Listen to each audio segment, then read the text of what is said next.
Vítám vás tady na druhém ročníku konference Cirkulární města, kterou pořádají Pražský, inovační institut a federace nábytkových bank a reuse center za podpory hlavního města Prahy. Já se jmenuji Vojtěch Koval, budu vás tou dnešní akcí provázet. Dříve jsem působil jako novinář, dneska natáčím primárně podcasty, mimo jiné o udržitelnosti mám podcast Lupa, takže tohle téma je mi velmi blízké. A kromě toho samozřejmě moderuju, proto jsem tady, rád moderuju tyhle ty akce o udržitelnosti. Minulý týden jsme měli odpadářskou konferenci, na té jsme se taky potkali s federací reuse center, tak dneska se tady scházíme u cirkulárních měst. Ten loňský ročník, řekněme, definoval ta cirkulární města jako inovativní města, města, která hledají nové myšlenky, nová řešení, hledají nové spolupráce a podporují třeba i vznik nějakých nových služeb v rámci toho svého městského prostoru, které by jim potenciálně měly pomoct být udržitelnější a třeba i naplňovat ta 3R udržitelnosti, reuse, reduce a recycle. A takové projekty potřebují kromě tedy, řekněme, peněz a nějakého dobrého nápadu i prostor. My jsme ten prostor našli dneska tady, v prostoru 39, což je, myslím, hezká ukázka toho, že je možné využívat prostory, které jsou třeba neobydlené, jsou prázdné, můžou posloužit v tomto případě kultuře nebo nějakým komunitním službám, nějakému komunitnímu dění, ale dneska si ukážeme, že toho využití může být samozřejmě mnohem víc. Můžou to být i nějaké technologické startupy, může to být nějaký prostor pro startupy a podobně. Můžou fungovat různé fablaby, to znamená nějaké technologické dílny a obecně komunitní dílny, reuse projekty a tedy. Zkrátka je to něco, co ten soukromý sektor, ale zároveň i města mají k dispozici a my se dneska podíváme na způsoby a na cesty, jakým způsobem ty prostory využívat a využít ten potenciál. Hodně se budeme bavit dneska o potenciálu. Tak, podíváme se dneska na to samozřejmě z pohledu Prahy, proto tady jsme. Podíváme se i, jaké jsou možnosti vlastně přesně, jak to využít. Budeme se bavit nejenom o prostorech ve smyslu budov, ale i toho veřejného prostoru. Konkrétně tady prostor 39 bohužel v blízké budoucnosti skončí, ale neberme to prosím jako nějaké truchlení, byť můžeme být trošku smutní, že to tady bude končit, ale spíš pojďme hledat způsoby a cesty, jak takových prostorů používat nebo využívat a znovu oživit víc. A můžeme mít pak prostor 40, 41. Těch čísel je poměrně neomezeně. A co je dobrá zpráva je, že nezůstaneme jenom v tom českém rybníčku, ve druhé řadě máme návštěvu i ze zahraničí, takže budeme se bavit i o příkladech ze zahraničí, konkrétně z Norska a Nizozemska a určitě budeme moct načerpat poměrně důležitou inspiraci. Tak, já to nebudu moc zdržovat, pak máme ještě nějaké jako technické informace, protože toho programu tady je spousta, není to jenom tady dole v hale, ale dole je i pop-up store cirkulární obývák, o tom vám, když tak řekneme něco později, ale já už bych teď poprosil paní Janu Komerskovou, náměstkyni primátora pro životní prostředí, jestli by přišla sem k nám a odstartujeme tu dnešní konferenci.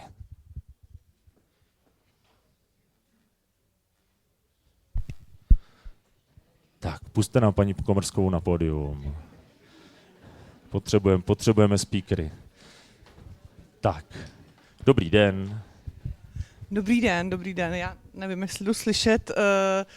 Tady je to teda úžasné, musím říct. Já vás zdravím, přeji krásný den. Jsem ráda, že tady vidím tolik lidí a jsem ráda, že jsem v tomto prostoru, nikdy jsem tady nebyla, přiznávám se, ale Praha takovýchto prostorů, který vlastně se dají dál využívat, má víc. Vidím tam paní ředitelku z Campus Hybenská, velice úžasná spolupráce, taky krásný prostor.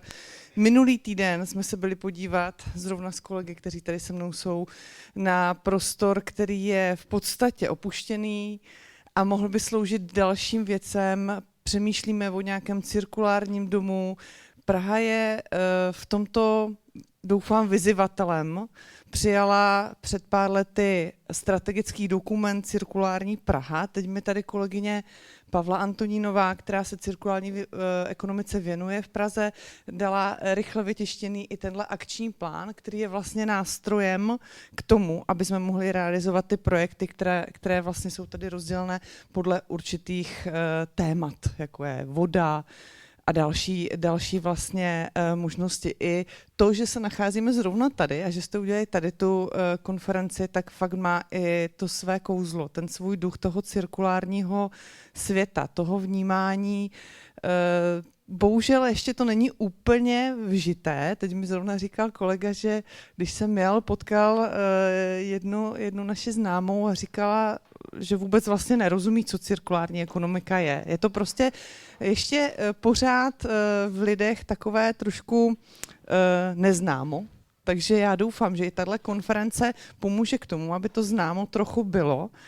A já se snažím o to, aby cirkulární ekonomika, která je součástí klimatického plánu, který mám taky na starosti v Praze, aby vlastně se dál rozvíjela, aby ve všech těch směrech, které cirkulární ekonomika obsahuje, protože to není jenom já nevím, stavební věci, oblečení, vlastně cokoliv, co vypadá v podstatě jako už nepoužitelné, se dá znovu využít. Tak vlastně všechno je cirkulární ekonomika. Já jsem se o tom bavila i doma se svými dětmi a ty jsou, musím říct, mnohem dál než mnozí dospělí. Tak to mě jako těší, že i se to dostává do škol, protože to je asi takový základ, že už to není prostě jenom o tom, že třídíme odpad. To asi je docela málo.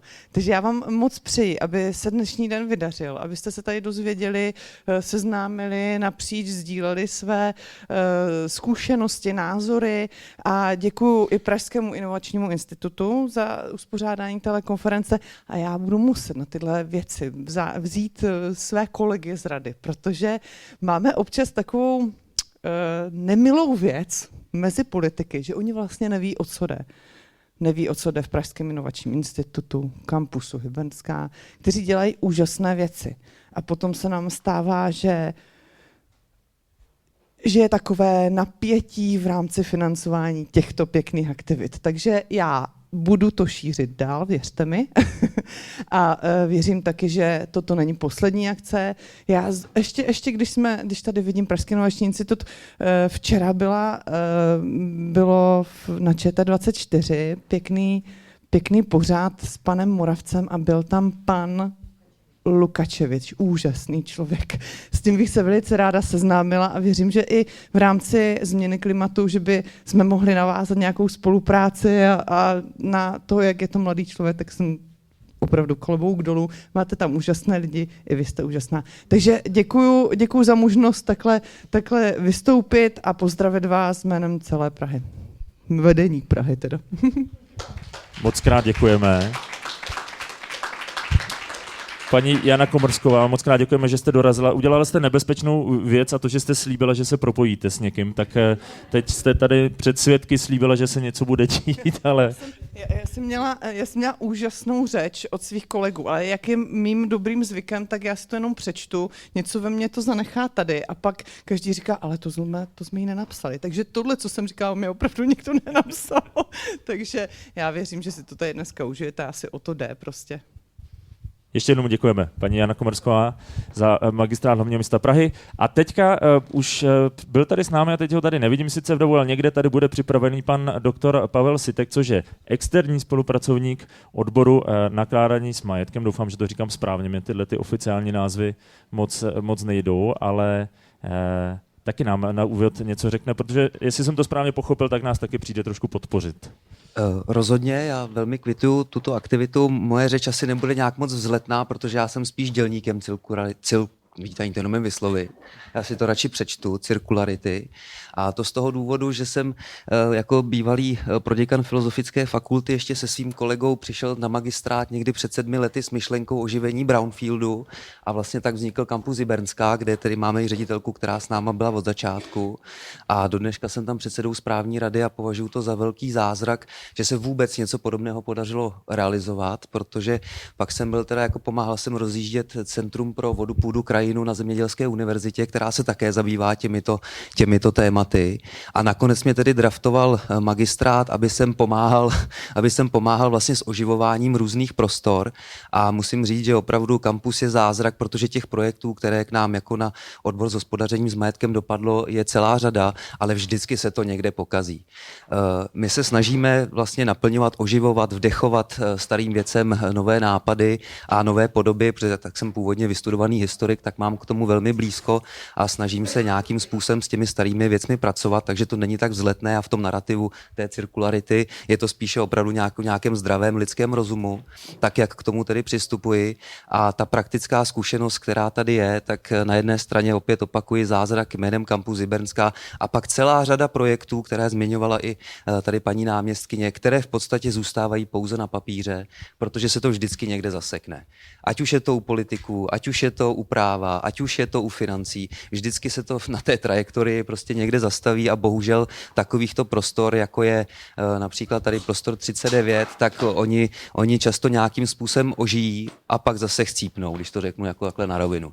Takže já bych chtěl moc poděkovat paní náměstkyni Komrskové, která v podstatě zdvihává tato témata a ačkoliv, jak říká, tomu moc lidí nerozumí, tak do toho jde jako po hlavě a ty věci pevně věřím, že se budou dařit, protože to je velmi záslužná aktivita a já jsem za ní velmi rád, ačkoliv jsem teda, jak říkám, pouhým dělníkem.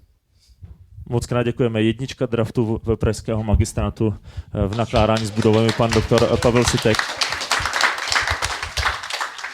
Trošku mě děsí, že to je druhá konference v řadě, na které mi někdo říká, že někdo chcípnul. Tak pojďme si říct, že nám to tady nebude chcípat, možná to doslouží, ale my se teďka už dostáváme k té první části, jenom organizačně budeme mít teďka 2 takové menší bloky. Ten první je ještě v češtině, potom druhý si vezme na starosti Karel Goláň a budeme se právě věnovat těm příkladům ze zahraničí. Pak si dáme pauzu, takže nebojte, těch informací bude hodně, ale nějakým způsobem vám to tady se pokusíme nadávkovat a až skončí ten náš dopolední blok, tak zároveň se začnou odehrávat ty aktivity dole, kde je ten pop-up cirkulární obývák, kde se můžete podívat na různé reuse, upcyklované já si vždycky zaseknu na výslovnosti, jestli říkat upcyklované nebo upcyklované věci, z pokoje do pokoje dodalo, kabinet České Budějovice, jestli se nepletu, taky se nějakým způsobem na tom podíval. Uvidíte tam některé z exponátů ribbon designu a ještě další věci, já to tak postupně budu přidávat, protože teďka už je čas se podívat na to, kde je ten potenciál právě v městě při, řekněme, udržitelném oživení prázdných prostor, no, využívání těch prostor, které v danou chvíli třeba nemají nějakou jinou funkci. A poprosím, odstartujeme to prezentací Zuzany Drhové z Pražského inovačního institutu, tak prosím, tady to je. Jo. Dobrý den, děkuji všem, že jste přišli a chtěla jsem vás ještě jednou přivítat tady, teď jménem Pražského inovačního institutu. Původně tady měl být Tomáš Lapáček, který se musel z jiných důvodů, jiných jednání omluvit. Já jsem vlastně tu mojí prezentaci, ta se jmenuje Infrastruktura pro cirkulární ekonomiku, protože to je to, o čem se tady vlastně dneska budeme bavit. Je vidět i podle zájmu vás, kteří jste dorazili, že cirkulární ekonomika už ve společnosti rezonuje a my se budeme vlastně bavit i o tom, jestli v rámci Prahy je využíváme dostatečně ty zdroje, které tady jsou, proto abychom mohli vlastně ty aktivity rozšířit a rozjet ještě ve větším rozsahu. Za Pražský inovační institut, proč my jako vlastně cirkulární ekonomika je naše téma, snažíme se ho rozvíjet a pojímáme ho jako vlastně jednu z městských inovací. Protože opravdu pokud se budeme bavit o tom, že chceme naplnit cíle ať už klimatického plánu nebo té strategie cirkulární Praha 2030 a tedy směřovat k nějakému bezemisnímu městu v roce 2050, tak to skutečně nelze vlastně udělat tak, je potřeba vlastně do té společnosti dostat zásadní změny toho, jak nakládáme s materiály, se zdroji a vlastně těmi zdroji v tom městě je stavební materiál. Víme, že jako materiálové toky v rámci stavebnictví jsou vůbec jako největší zátěž v rámci města, ale je to také, jak nakládáme s jednotlivými územími a jak vlastně hledáme cesty pro to, abychom vůbec předcházeli vzniku odpadu. V rámci našeho nebo toho pojetí, toho, jak vlastně chceme cirkulární ekonomiku ve městě rozvíjet, tak vidíme vlastně hrozně důležité to budovat nějakou cirkulární ekonomiku, cirkulární komunitu, nějaký jako ekosystém, kde budou zastoupeni různí hráči a vlastně cirkulární ekonomika je hodně o spolupráci a jak tady vlastně vidíte za mnou na tom slajdu, tak kromě technologických inovací, spolupráce vlastně občanských iniciativ nebo města, městských organizací, univerzit, vysokých škol, ale také samozřejmě naše celá ta konference je o spolupráci cirkulární města a byznys, čili byznys a vlastně podpora nových služeb, startupů, které mohou na vlastně cirkulární ekonomice vyrůst, tak to jsou všechno prostě hrozně jako si pro nás důležitá témata a chceme otevřít na této konferenci tu otázku, zda zrovna jaksi prostory, ta fyzická infrastruktura v rámci toho města je nějakým limitem. A pokud ano, tak jak vlastně postupovat dál, abychom ty skryté zdroje, zatím dosud často skryté zdroje v tom městě lépe využívali. Pokud mluvíme o cirkulární ekonomice, tak samozřejmě je dobré vědět, že to je opravdu sebou nese řadu přínosů pro to město, ať už jako z hlediska toho byznysu, nového podnikání, ale je to i, mám velmi významný i ten sociální rozměr z hlediska právě posilování těch místních komunit, budování vlastně nějakého místního podnikání. Může to mít velmi dopad pro vlastně kultivaci těch veřejných prostranství a tak dále. Čili to všechno je dobré si uvědomit, že cirkulární ekonomika vlastně uvolnit a vytvořit prostor pro to, aby se rozvíjela, bude mít pro to město další jaksi přínosy. Tady jsem využila mapu, která je od Kokozy, ukazuje síť vlastně komunitních zahrad a kompostérů, které jsou v Praze. Vidíme, že to je poměrně hustá síť, ta poptávka je. A já bych vlastně představme si, že kdybychom udělali takovou tu mapu, která bude ukazovat reuse centra nebo nějaký jako komunitní opravárny nebo inkubační huby, tak samozřejmě ta mapa nebude zdaleka vypadat takto. A ten i důvod, proč tady dneska jsme, je ten přemýšlet o to, jak tu Prahu posunout tak, aby i v těch dalších jaksi kategoriích inovační, cirkulární infrastruktury se ta mapa zaplňovala. No a tady na závěr mám obrázek, jak si představuje cirkulární město umělá inteligence. Samozřejmě digitalizace bude také součástí té naší cesty. A zároveň tady vidíte i elektronický odkaz na akční plán pro cirkulární ekonomiku, který tady už představovala paní Komrsková. Takže kromě toho, že si můžete vzít vytištěný tady nebo dole v kavárně pár výtisků, tak ho najdete i na webu. Takže to je za mě vše a přeji nám všem vlastně, abychom se tady inspirovali a přišli třeba s nějakými novými nápady. Moc krát děkujeme. Zuzana Drhová, Pražský inovační institut. Mikrofon mi hoďte. Tak, jsem ideálně. Tak. Já jsem říkal, že se budeme tomu potenciálu věnovat hodně a je asi dobré si na začátku říct, jaké jsou kapacity těch měst hledat, kde je hledat a jakým způsobem je využívat. A teď se znovu podíváme na tentokrát vnitřní potenciály města a odprezentuje nám je nebo představí nám je pan Pavel Borecký z Institutu plánování a rozvoje. Tak, mikrofon máme tady, kliker máte. Prezentace běží. Je to vaše. Tak, Já mám taky radost, že cirkularita táhne, že je tady plno. Tady vidím ještě 2 místečka, vzadu by se možná mohly hodit. Tak, moje jméno je Pavel Borecký, já jsem živoucí důkaz toho, že na Institutu plánování a rozvoje nesedí jenom architekti a IT experti. Vzděláním jsem sociální antropolog a já jsem byl dnes vyzván, abych primárně na naší sekci rozvoje města a za kancelář strategií a politiku udržitelnosti promluvil o vnitřních rezervách města. A zaměřím se na nástroje a rozšířili jsme si to s kolegy ještě o, řekněme, jisté přiznání. Tak doufám, že ho oceníte. Klikat mám dozadu asi. Dobře, tak. A začal bych tím vlastně, proč se zajímat o vnitřní rezervy města právě dnes. A nebudu váhat a použiju velká slova, protože podle mě doba, ve které žijeme, si je zaslouží. Česko vlastně zažívá důsledky bezprecedentní, dalo by se říct, inflační spirály.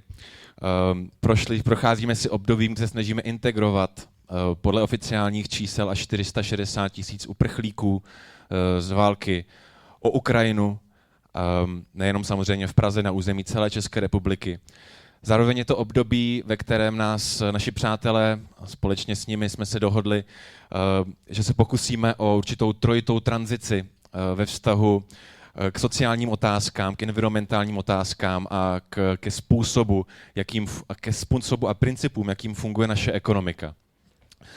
Zelená dohoda pro Evropu je tady a jejími projevy jsou programy jako Repower Europe, Evropský nový Bauhaus, nebo také akční plán rozvoje ochrany životního prostředí do roku 2030, který kromě jiného hovoří o regeneraci.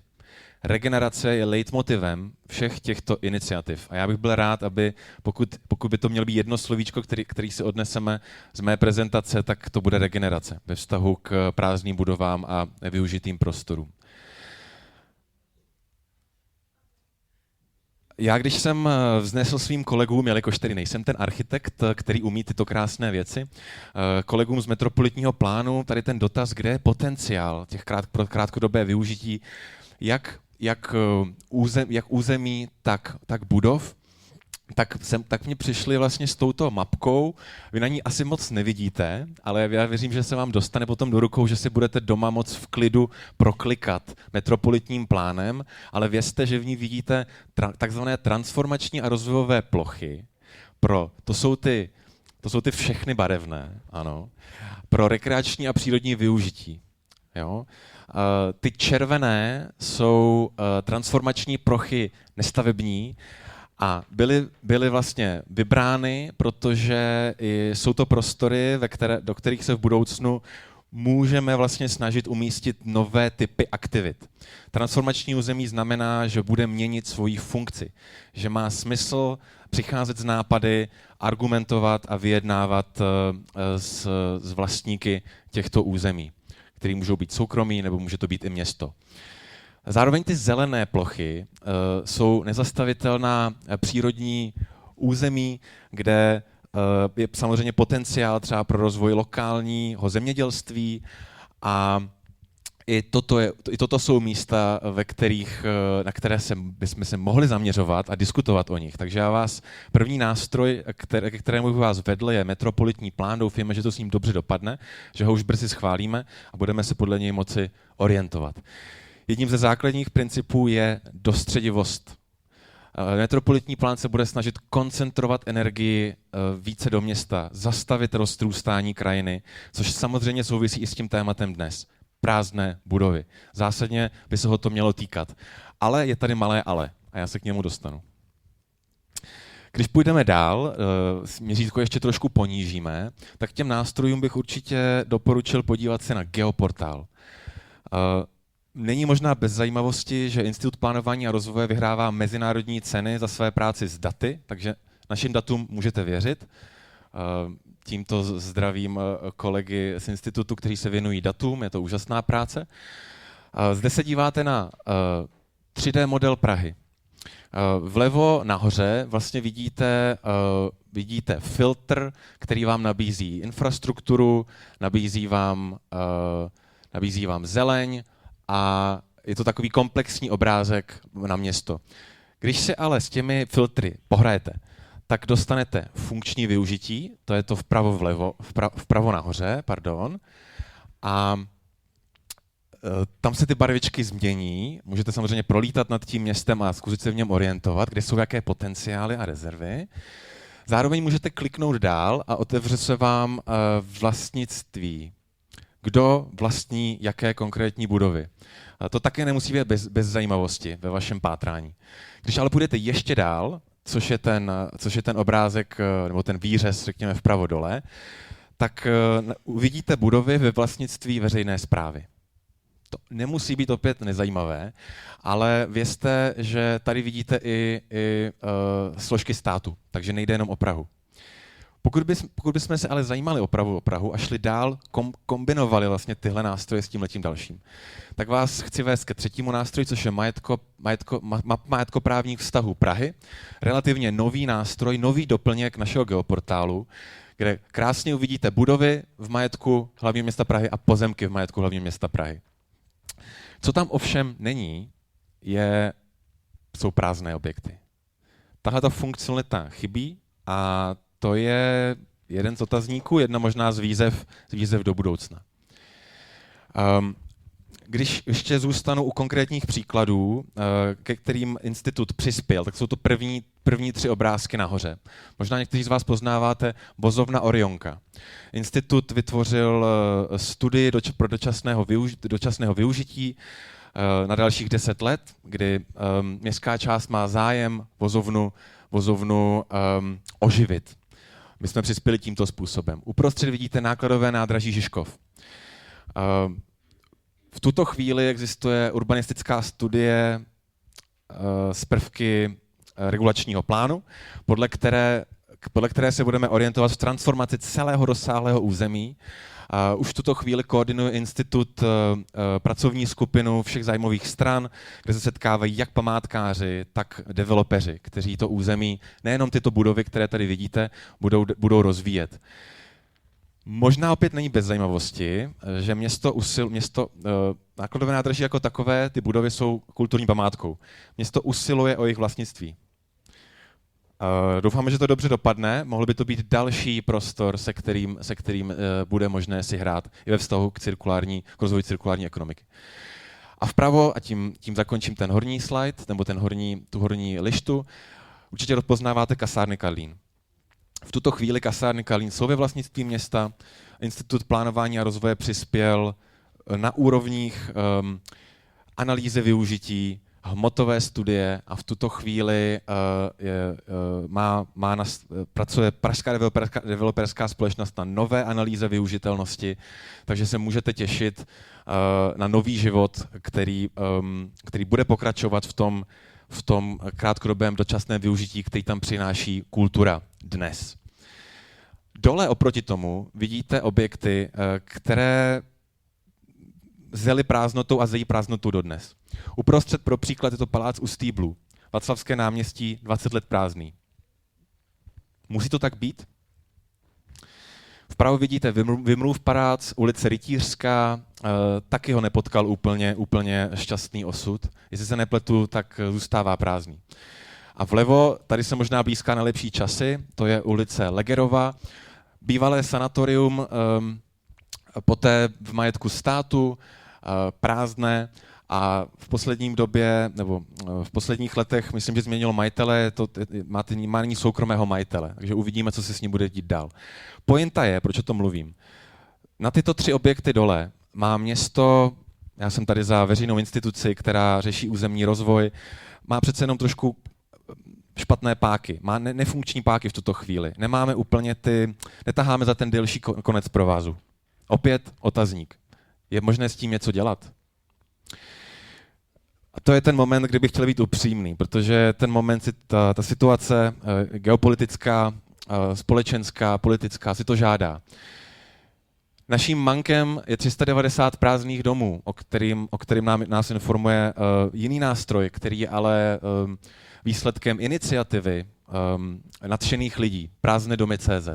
390 prázdných domů v Praze. plus minus. Z toho je 77 nemovitých kulturních památek. 40 je z toho vhodných k dočasnému využití. Potenciál, já myslím, že rozhodně. Zároveň bych vás vedl směrem na ČVUT, na mapa a databáze industriální topografie, úžasná záležitost. Toho, co se tam dozvíte o našem industriálním dědictví, to je skutečně velmi cenné. 25 objektů v Praze průmyslového dědictví je prázdné a vhodné ke konverzi. Opět, velmi zásadní poznatky. Za Institut plánování a rozvoje, když jsme to diskutovali s kolegy, ale ovšem musíme přiznat, že my tyto měřítka v tuto chvíli neřešíme tak aktivně. My opravdu řešíme to územní plánování, ty budovy nám jaksi propadávají. A bohužel je faktem v Praze, že nikdo se tím soustavně nezabývá. A tímto cituji své vedoucí. Já jsem jenom antropolog, já tady cituji experty na stavebnictví a podobně, kteří mají ještě víc zkušeností než já. Takže opět možná k zamyšlení. Velký potenciál na úrovni veřejné správy, konzolidace vztahu, možná vytvoření nových nástrojů, jak se s tím vypořádat. Pojďme do závěru. Máme tady tedy vnitřní rezervy města, které můžeme uchopit.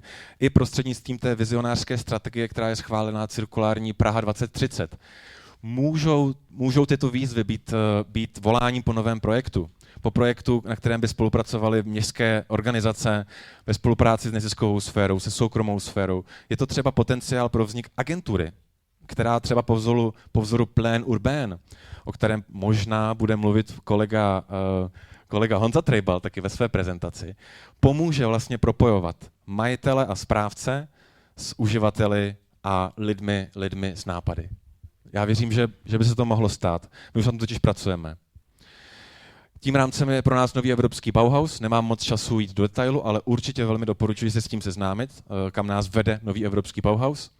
Doporučuji učit se od pionýrů, protože kolem nás i v této budově jsou lidé, kteří si lecos zažili a možná si od nich máme lecos přiučit, pokud budeme chtít konsolidovat náš přístup a vytvořit kvalitativně něco lepšího. Pojďme se společně definovat pozemky a objekty, které budou pro dočasné využití nejvhodnější. A nebojme se experimentu. To je taková výzva za naši kancelář, která řeší politiky udržitelnosti.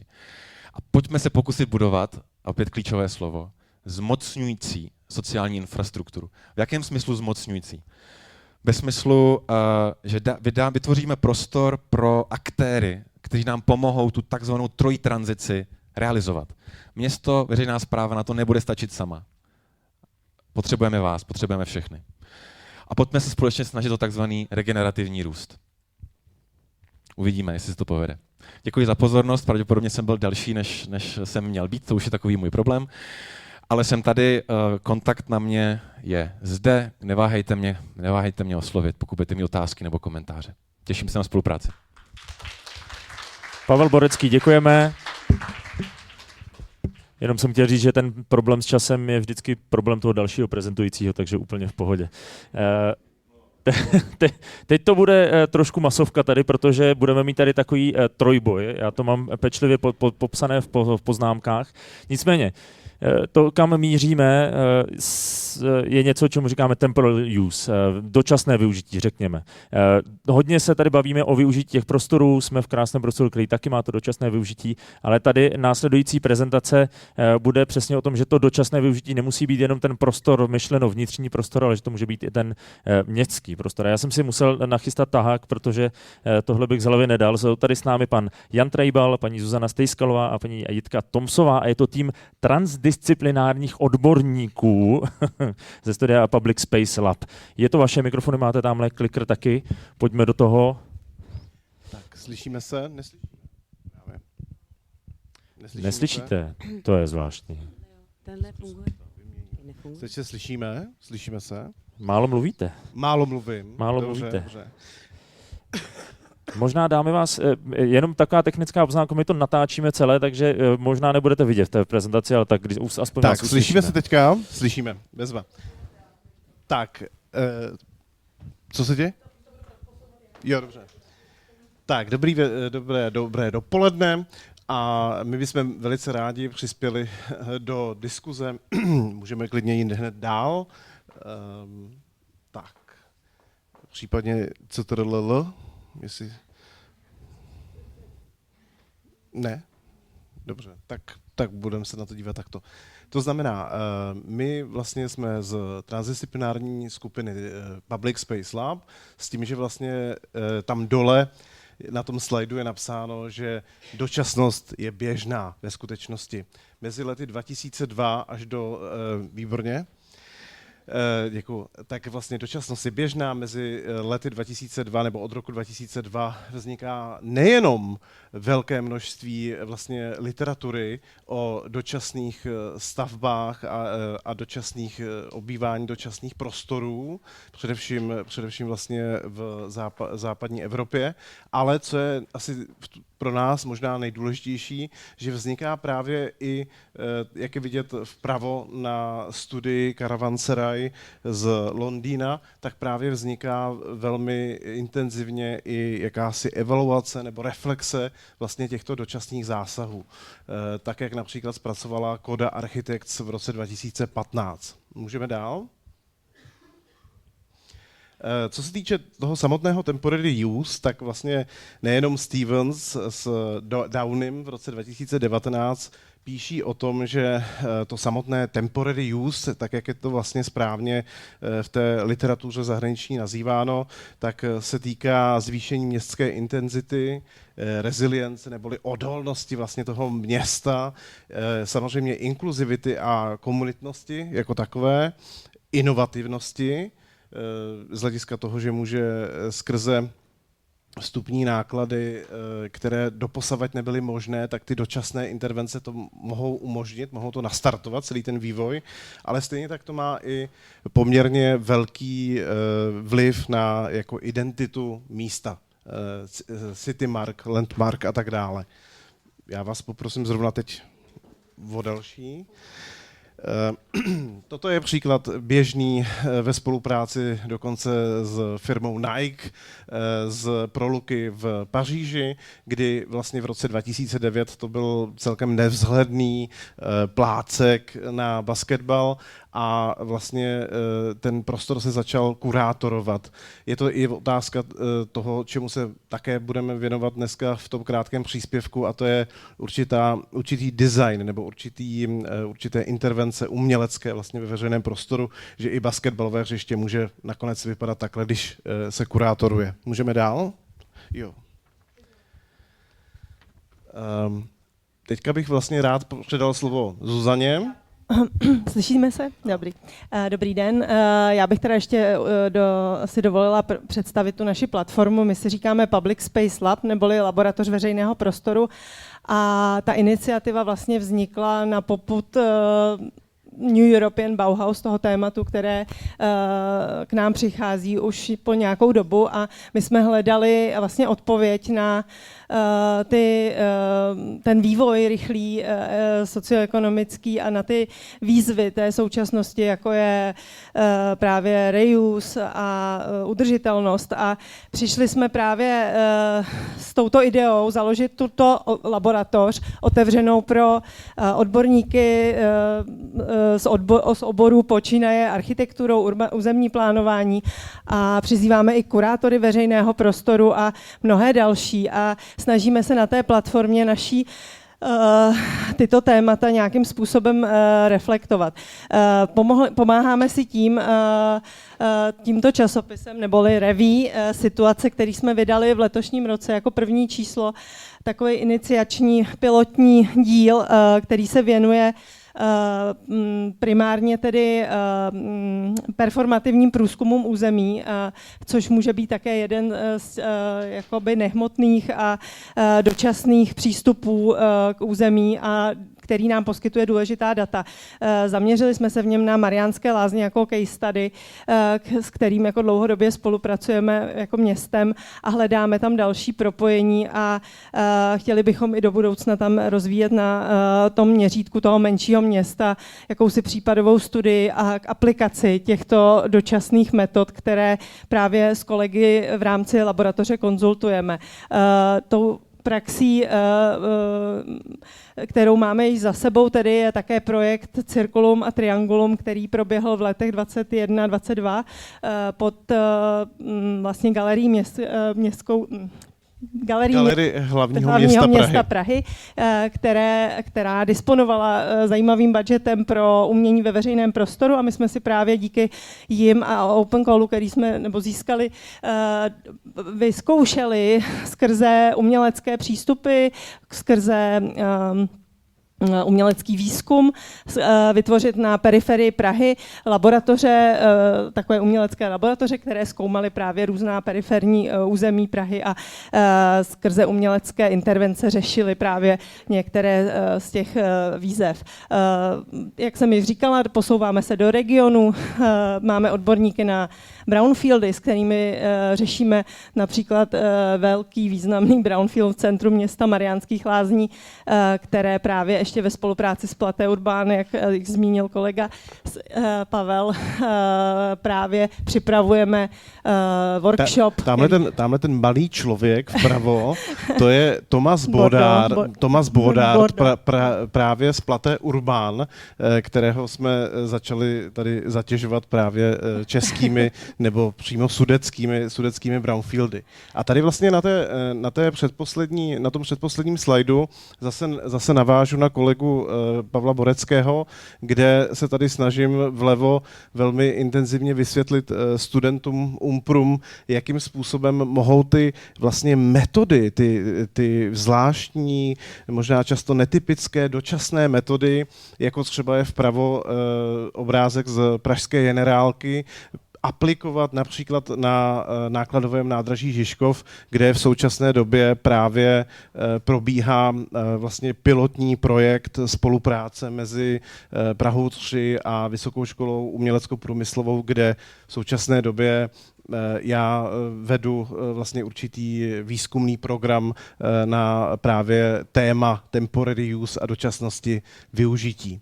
A na závěr bych předal slovo Jitce Tomsové. Slyšíme se. Na jaře chystáme dočasný Open Lab v Pražské Frágnerce, kam bychom vás rádi pozvali. A vlastně zveme k diskuzi odborníky na téma temporary use z hlediska ekonomiky, environmentu a kultury. A vlastně hledáme nové modely pro získávání dat. A vítáni a pokud budete mít zájem, tak se zaregistrujte do 15. prosince. Ano, buďte s námi v kontaktu, jak říkal Pavel.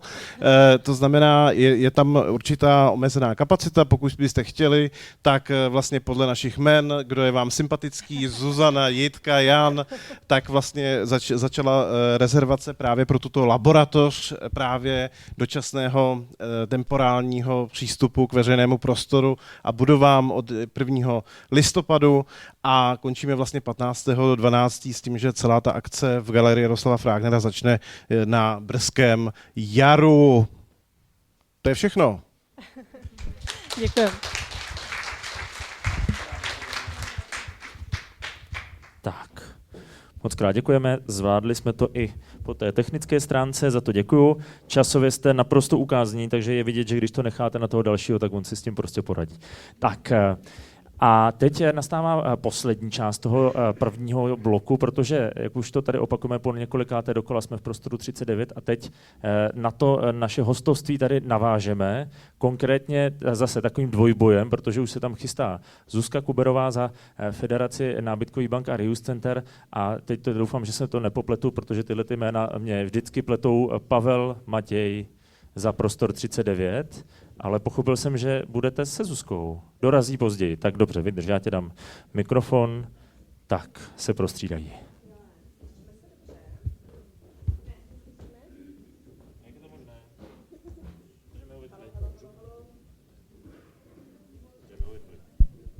skvělý, tak už se slyšíme. Já vás velmi ráda vítám a uzavírám tenhle blok vlastně z pozice koorganizátora. Reus federace taky se spolupodílí prostě na konceptu tohohle prostoru k diskuzi, konferenci, kde jsou lidi, kteří jsou důležití aktéři ve městě a kteří mají tu sílu a moc a příležitost město měnit. A jsem moc ráda za vaši účast. Zároveň Reus federace je tady, aby pomáhala rozvoji cirkulárních projektů jako takových, ať už jsou to Reus centra nebo nábytkové banky. A vlastně v dalším bloku uslyšíte několik z našich členů nebo projektů, se kterými my spolupracujeme. Nicméně jsem moc ráda i za to, že tady máme zástupce z Norska. A poděkovala bych tímto nadaci Open Society Fund, specificky norským fondům, které umožnily bilaterální výměnu. Tedy federace se byla podívat v Norsku a inspirovala se projektem Nydalen Fabriker. A dnes jsme přivezli jejich zástupce sem, aby i vy jste se mohli inspirovat a nadchnout se pro ten projekt, který vlastně unikátním způsobem kombinuje aktéry města, privátní i veřejné správy a to všechno vlastně díky entuziasmu jeho zakladatelek. A nebudeme se inspirovat jenom Norskem, budeme se inspirovat i Prahou. A já teda opravdu pozvu Matyho, aby přišel vám říct, proč vlastně jsme v prostoru 39 a že jsme tady díky němu. A díky zase entuziasmu českých lidí. Je to cílem, aby vy jste si trošku vyvedli z vaší obecně komfortní zóny, proto využíváme prostory, které byly nechané ladem, abyste viděli, jakým způsobem se dokážou transformovat. Tak Maty, je to tvoje a prosím pověz o tom prostoru, jaký byl, jaký je a co všechno se tady vlastně odehrálo za jeho éru.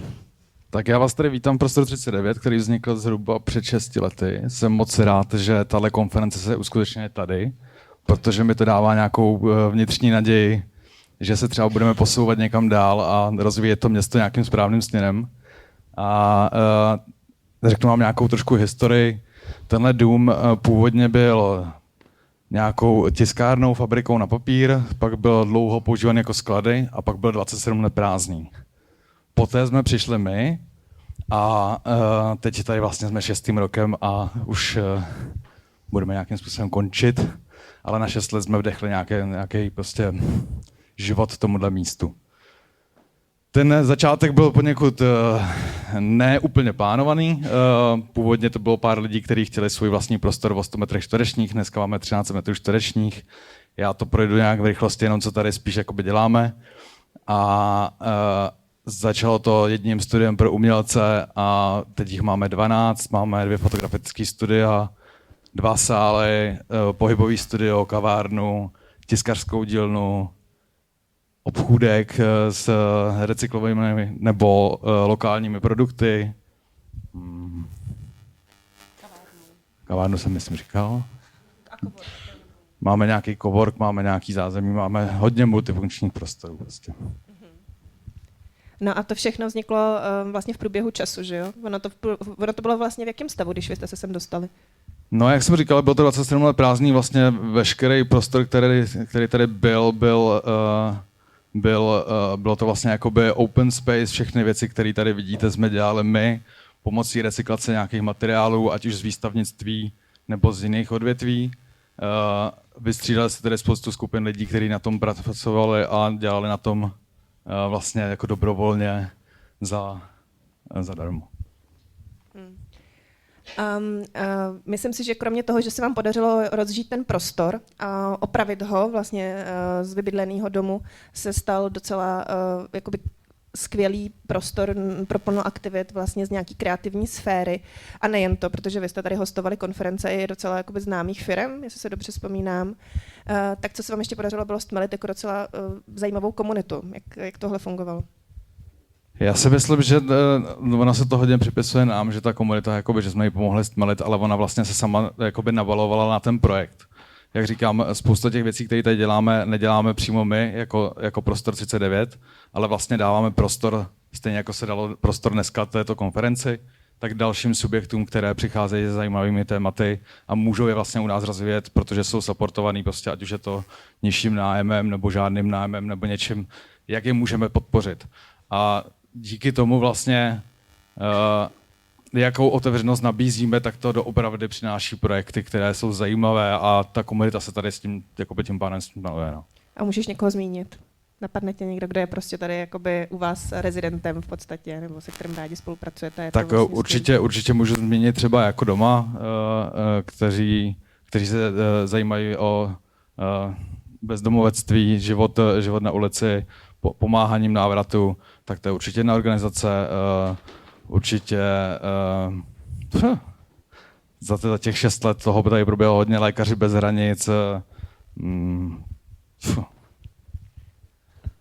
Toho je fakt tolik, že to bych tady byl fakt hodně dlouho, než bych to vyjmenoval. No a když si řekneme, že vlastně teda jsou nějaký důvody, které vedou k tomu, že tenhle prostor už dál nemůžeš udržet, tak řekneš nám, co teda se děje a co s váma bude dál? Jasně. No vlastně základ celého toho projektu bylo to, že ho budeme dělat absolutně jenom z našich zdrojů kvůli tomu, aby jsme měli absolutní volnost toho, kam se budeme rozvíjet. Bohužel jsme začali tohle tvořit v nějakém období, kdy přišel covid, přišla prostě krize tady s válkou a ty náklady toho prostoru stouply natolik, že už to není udržitelný v tom, jak jsme si to představovali, v té neúplné komerčnosti, nějaké udržitelnosti a otevřenosti vůči ostatním lidem. A v tomhle roce vlastně náklady na elektřinu stoupily takovým způsobem dvojnásobně, že už prostě to nepokrýváme a spíš to dotujeme z jiných zdrojů. A vlastně zodpovědnost za to, že chceme být stále otevření, že chceme mít dostupné nájmy prostě pro naše rezidenty, že chceme správně ohodnocovat lidi, kteří tady pracují, se rozhodlo vlastně jakoby, že by bylo nezodpovědný v tom pokračovat v tomto místě. Jo, protože ten barák byl prostě 27 let prázdný, byl určený k jinému užívání, je to energetická třída Z, podle mě tak. A takže došlo k rozhodnutí, že budeme teda končit. S tím přichází nějaká transformace, my samozřejmě bychom rádi pokračovali někde jinde. Dívám se na IPR, protože tam mě to hodně potěšilo dneska. Vidím tady naději z téhle konference, že bychom mohli najít třeba nějaké místo, kde budeme pokračovat třeba ve spolupráci s Prahou nebo se soukromými vlastníky. Vlastně závěr toho je, že to, co jsme dělali 6 let z vlastních zdrojů, si myslím, že v této době už není udržitelné a je potřeba participovat ať už s Prahou nebo s jinými organizacemi, které by nám v tom mohly pomoct. Já moc děkuju, Maty. Myslím si, že jste řekl, jak to má být, prostě tak jakoby otevřeně, že vlastně je tady řada benefitů, který tyhle projekty přináší a myslím si, že to dneska ještě uslyšíme mnohokrát, že to vlastně tím, že se využívají prostory, které by jinak zůstaly prázdné, které jsou vlastně takovou skvrnou na tváři města, tak tím, že se dají k dispozici lidem, kteří jsou aktivní, kteří mají nápady, kteří umí kolem sebe tvořit komunitu, tak tím vzniká jako řada benefitů, o které to město přichází ve chvíli, kdy to není nějakým způsobem schopné rozpoznat nebo podpořit. Takže opravdu tahle konference je vlastně i výzvou k tomu, aby se každý zamyslel, jak můžu podpořit tyhle projekty, jak můžu dokázat to, aby ta Praha se vlastně zabarvila a aby se ty prostory, které jsou prázdné, nějakým způsobem zaplnily a bylo to jakoby příjemné pro všechny. Tak moc díky a teď ano, dotaz.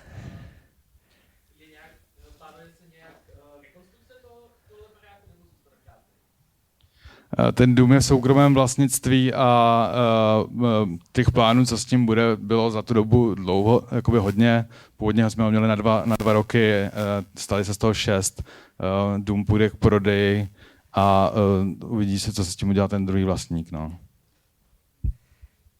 Skvělé. Tak já jsem si vytvořila...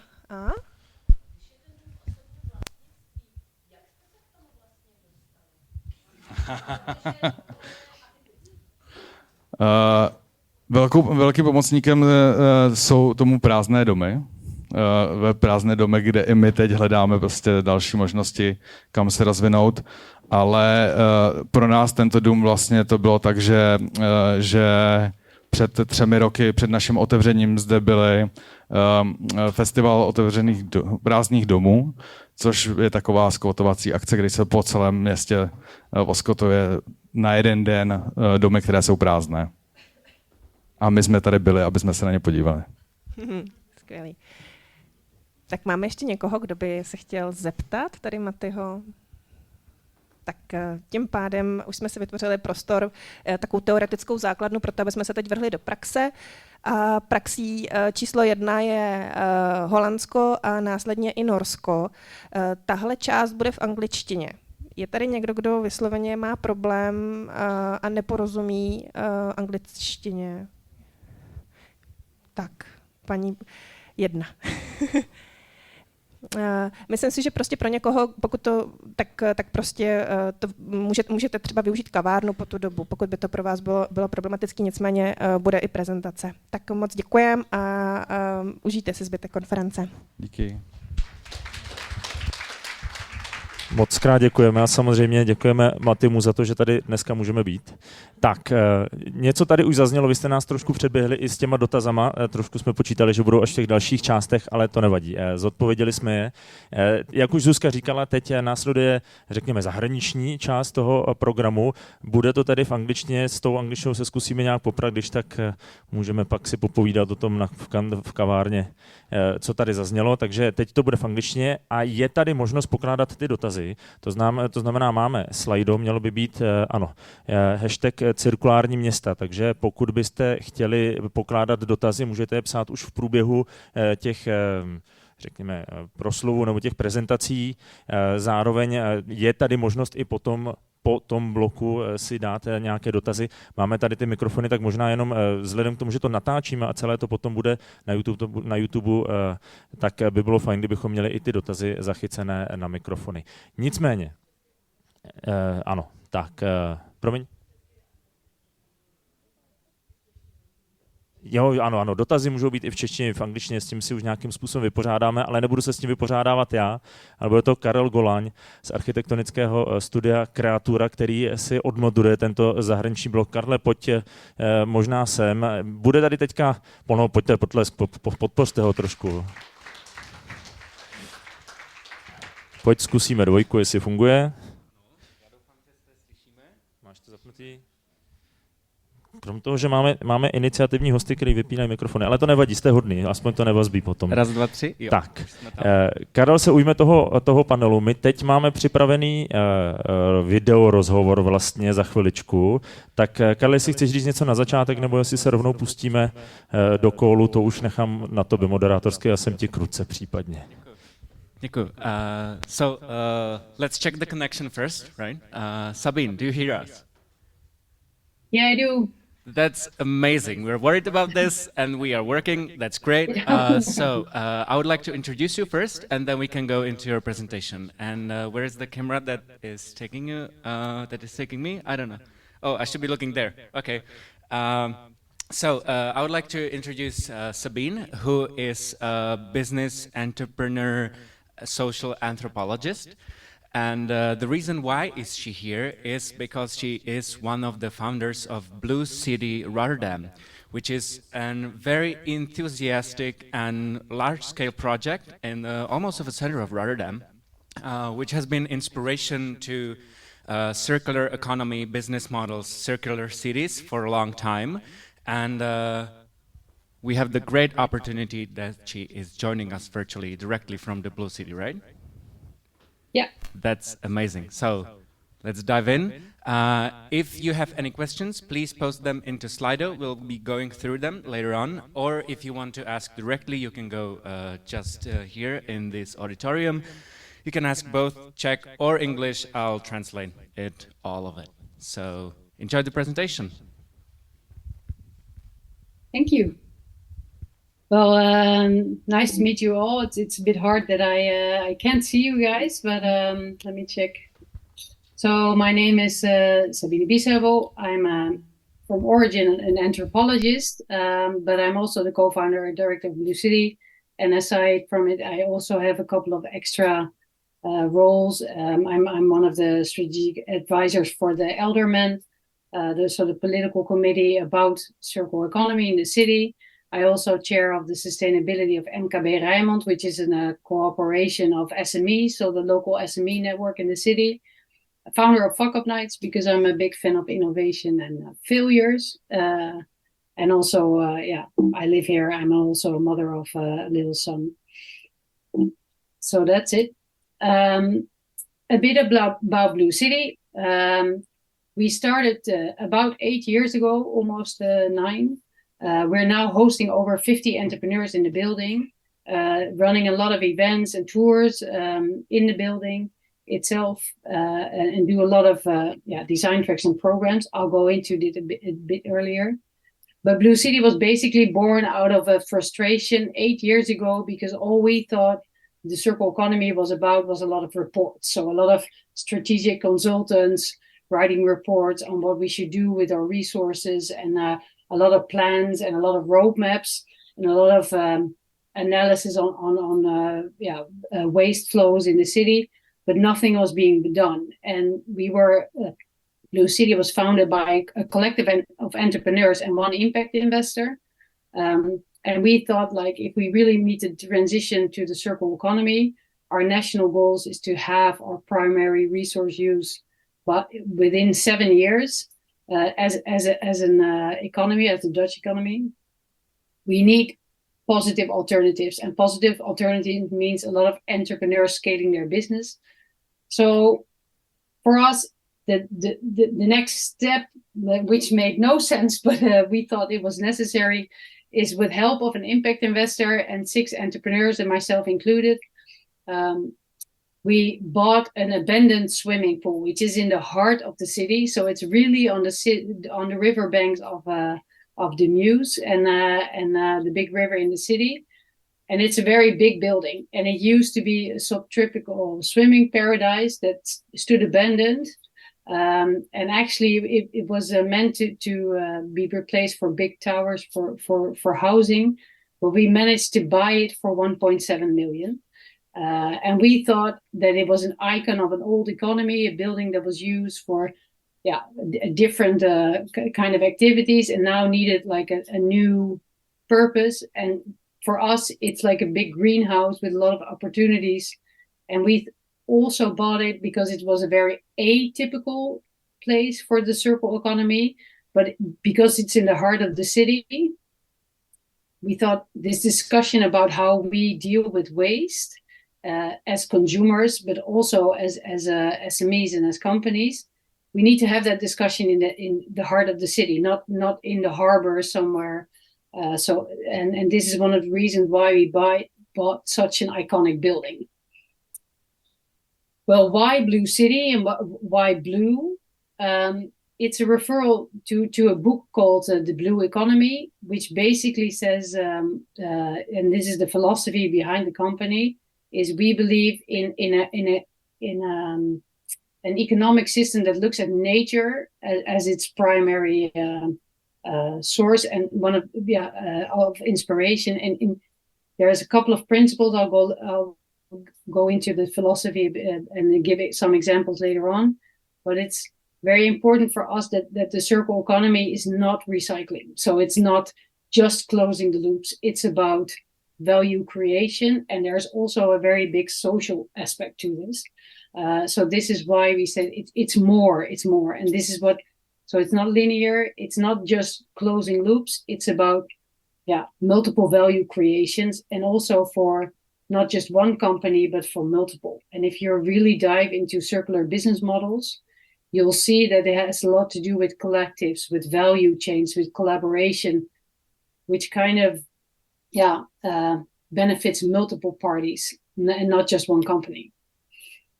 So our dream is actually to build ecosystems, and I'll give you an example later on what this project is about. But what we do is we work in collectives, and we kind of develop collective ecosystems around residual flows. And then the example here is a project that we ran for 2.5 years together with the green ports, which are the greenhouses. It's a very big part of the region that we're in, is greenhouses. And one of them is the collective of multiple tomato farmers. And they have a big residual flow, the green waste. And it's actually a super interesting residual flow because it has a lot of interesting nutrition and fibers. And we turn that well, the goal was to actually make a t-shirt out of it, but it turned out to be a leather bag after 2 years of pivoting. I'll dive into it a little bit more, but that's our dream. A bit about our business model. So we are an entrepreneurs. By now, we consist of 2 corporates. So we have one for the real estate and one for the actual Blue City that does the programming and runs the business. We've invested about 6 million private money in the building, and that's almost all of it is private money. So everything that we do, it has to do with the business case, and this is a very important part of our philosophy, is that financial sustainability is a crucial part of sustainability. And our business model is also has to do with making sure the building we can circularly renovate the building and also complete our core. So we think it's like walking with 2 legs. It's sustainability and the mission, helping circular entrepreneurs, and the other part is the building and making sure we have all the facilities. So what we have is we have different business units and they help each other. So it's also again that image of different parts working in symbiosis with each other. We have events, we have a lab, we have circular workspaces. We do a lot of projects with a bigger network of partners that also help the entrepreneurs in the building. And we do programming, which is organizing a lot of events that actually make sure we put the circular economy on the agenda and actually address specific kind of challenges that, for instance, the circular entrepreneurs run into. So a bit about the space. We've developed circular offices. That's just a small part because we really want to be into production. So for us, it's very important that it becomes very tangible. So we have a small part offices, and these were also themselves circularly renovated. So built with 90% reused materials that were all locally sourced, and locally being the Netherlands. We have a lot of circular production spaces. So the vast majority of the 55 entrepreneurs that we have in the building right now are really focused on production. Some of them industrial and some of them are more craftsman-like, but we tend to focus more on the industrial scalable businesses. And their focus is very different. So we have a beer brewer, we have an algae farm, we have a company that makes packaging from actually the organic waste flows from the beer brewer. We have entrepreneurs that make board material from all different kinds of material, such as seaweed, a lot of food production from residual flows, and a lot of experiments with the more bio-based and biomaterial, such as mycelium, which is the root of the mushroom, so it's a fungi, and a lot of fiber projects. For us, the most important part, and this is actually the most difficult part, is the very early stage. So there's a lot of early stage innovation and development going on. So we have a lab and a maker space where we facilitate designers, biotechnologists that also make a lot of new materials. We organize a lot of design sprints. So this is also because we really believe in collectives. I'll dive into this a bit more, but over the year we have this year actually still we had over 200 SMEs, corporates, and partners participating in all kind of design sprints, hackathons that specifically focus on circular business models. So everything has to do with circularity. And to give you an example, for instance, we work together with a big scale up in the print industry. You can imagine that the print industry is a huge driver for single-use packaging, especially on events. And so what we do is we rally up his entire value chain because he wants to innovate with circular business models and see whether there's a retour system that he can set up so that everything that he prints comes back to him and he can recycle this and use it again, for instance. And also we do a lot of events and programming, and together with it, we also partner together with a lot of education. So we also focus a lot on educating the next generations as they play a crucial part in in a transition, and we also see that in the energy transition there's a lot of shortage on talent. And what we do is we use the practical daily content of the entrepreneurs for, what we say is economic philosophy. So talk about discussions on degrowth, how big the factory has to be, what do we do with the concept of waste, and we try to make like complex problems as tangible and concrete as possible. And also give people like help on the role they can play in the new economy.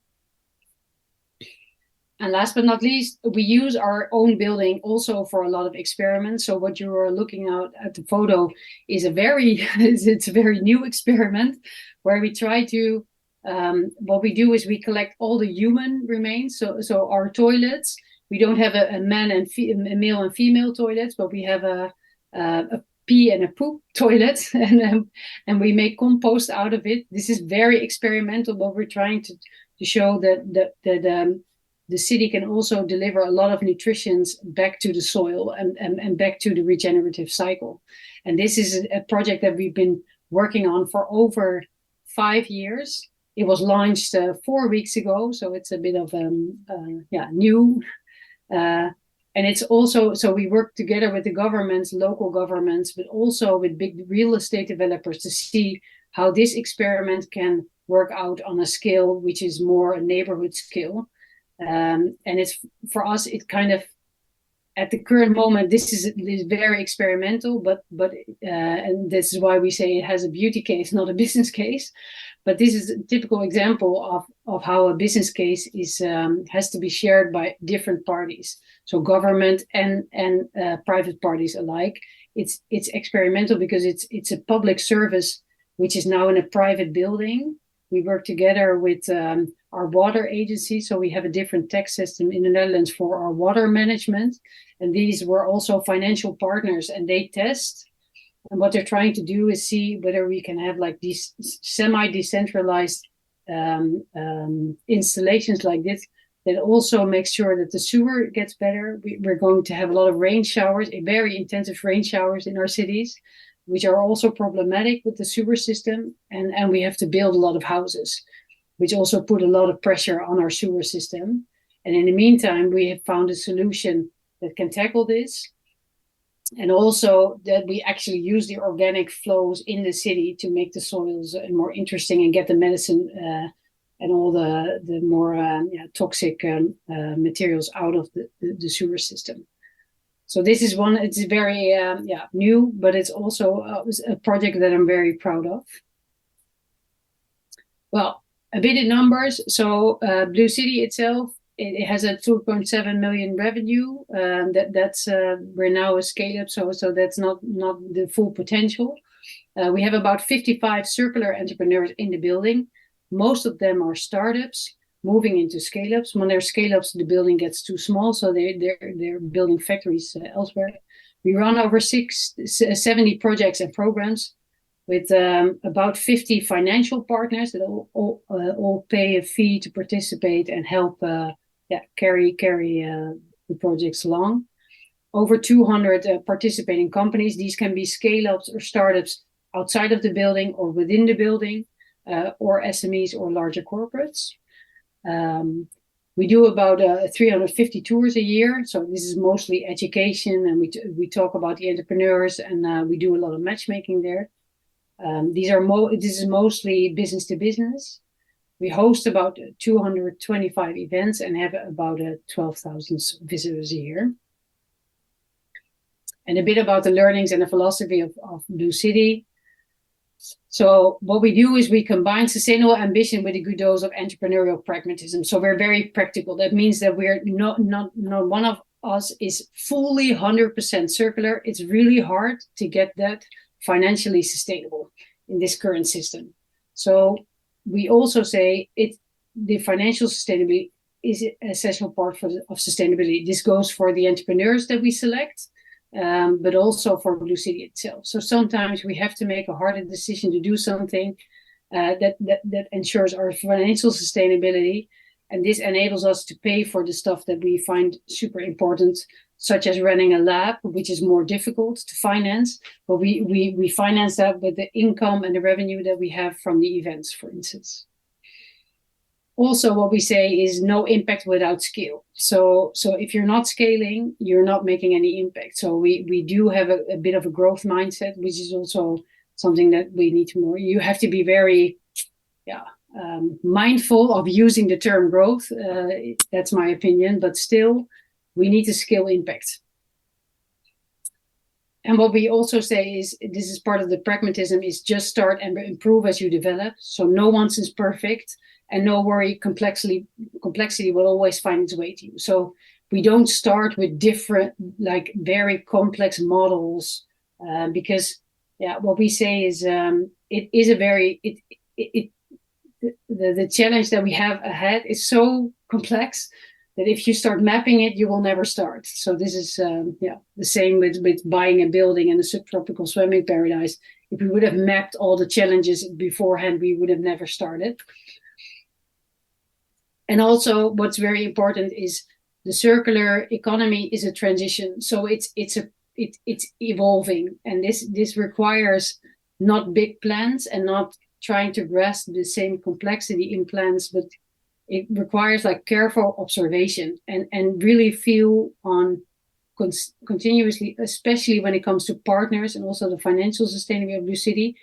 When are partners ready to actually participate, and a lot of the companies are not there yet, and some sectors are more prone and more open to specific kind of circular economy challenges, and others are not, and not just to we try to meet our partners and businesses where they are at and not where we are at, because we're kind of pioneers and front runners. And one of the last things is, in natural systems, there's no such thing as waste. So continuously, getting started is for us very important, and also looking at natural systems at the same time. And I think one of the reasons, and which is at the core of Blue City, is entrepreneurship. And what you find is the pragmatism that I've stressed is, our impact investor kind of explained, I had the best quote on explaining why we need entrepreneurs, because they kind of have the DNA to overestimate their own capacities and underestimate the challenges they had. And that's why they just get started and make it happen. So on the picture, on the guy on the left is the entrepreneur that started with the installation of the sewer system that we now have running in our basement. Well, this is an idea of, we'll share the slides afterwards, of the entrepreneurs that are in the building. I think it's good to know that a couple of the projects that we do, I'll move into this a bit faster.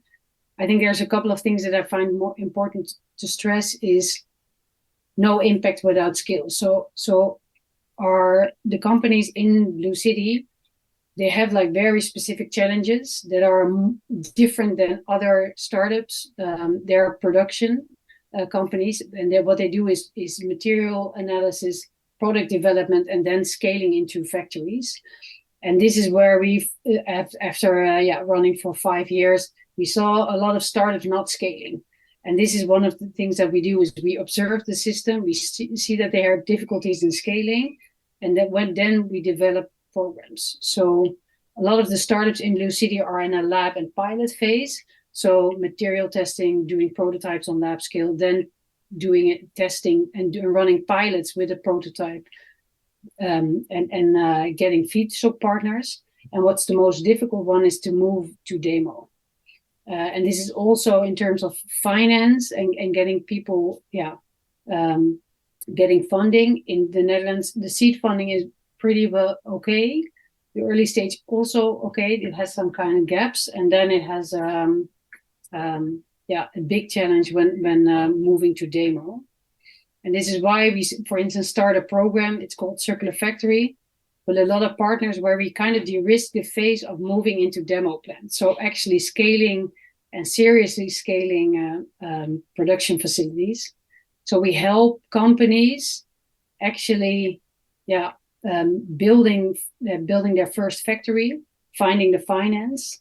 And what we do is we support them on securing the feedstock, customers, plant design, which is very technical. So if you actually run a project, which is, if you have a small pilot with a prototype, that's completely different on than running a complete factory, which is more about process technology and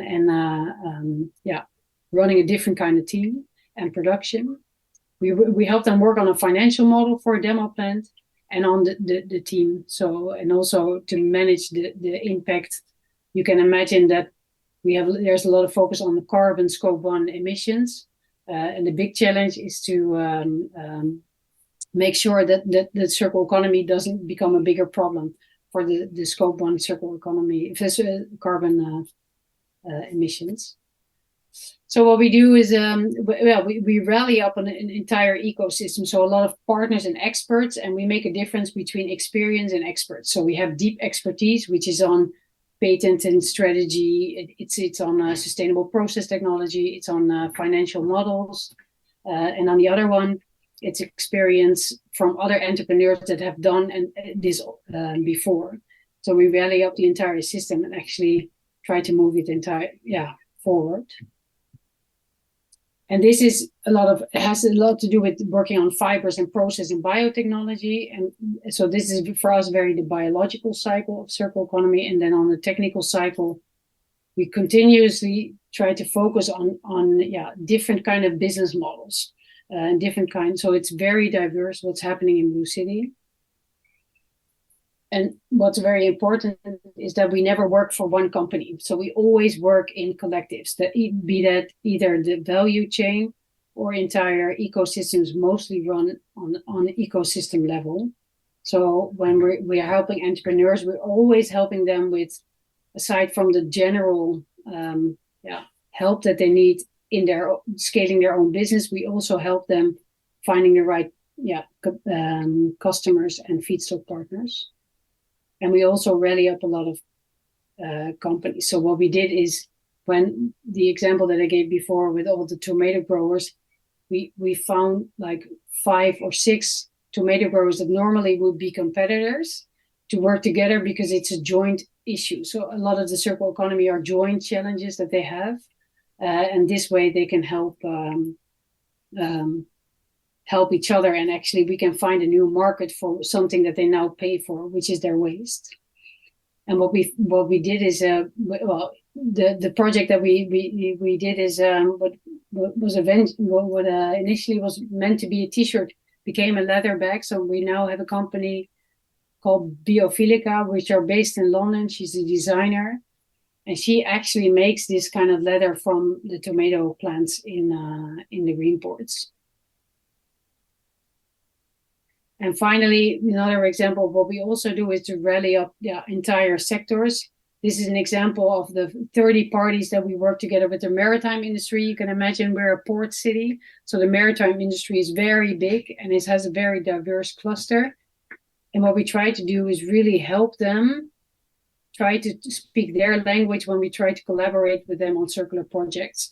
So this is the idea, this is the lifespan, and sorry, it's in Dutch, but it's design and building, operation and dismantling of ships. And dismantling hardly exists, but it's very important for us strategically to make sure that we try to work more on dismantling here, because it also has to do with the critical materials that we need to have the transition. And examples that we're trying to do and project that we do, this is a company called Acre Marine, which is a big SME, but a very innovative SME. And what they're trying to do is to remanufacture a 20-year-old tunnel thruster, which is the casing in which these boats are in. And what they're trying to do is to get it into a new state. And technologically they can, but they also need the entire system to help. And we try to help to rally that system for them. So it's working together with the university, but also with a certification agency that actually says, like, this is a certificate where you can get an old thruster into a new. And the ecological impact is huge because you have to use less critical materials for this renovation than when using a new one. And this is also what we're trying to do, is make sure that from a financial administrative part, we're also trying to make sure it goes into the books as a new tunnel thruster. So this is one of the innovations that we work on. And yeah, finally, is what we're trying to do is we work together with a lot of companies, and what's for us so important is that they enhance each other. So creating value by and for many is for us super important. So if we select a project, we always look on the extent to which is replicable to other sectors or for other companies as well. And this is a kind of a summary of what we're trying to do at Blue City. I hope you guys kind of understood what we're trying to do.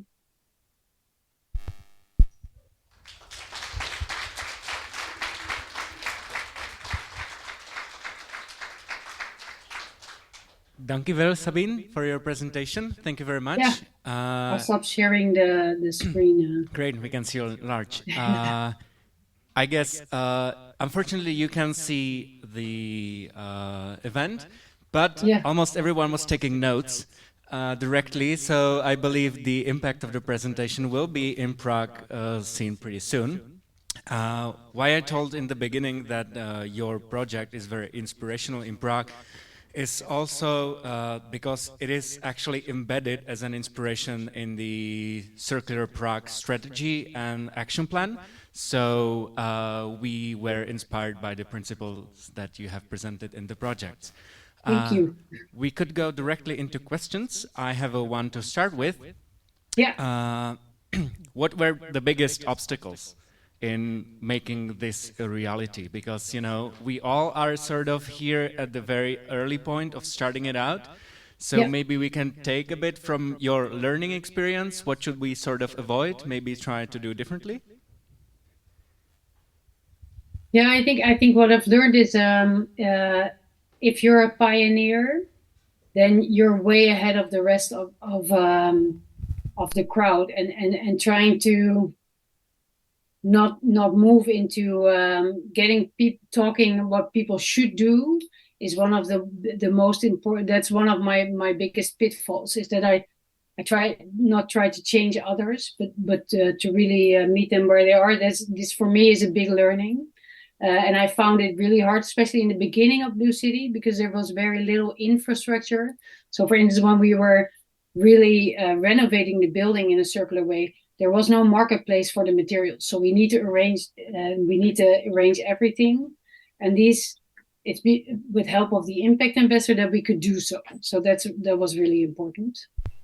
And I think, this is one. And there's also a lot of, how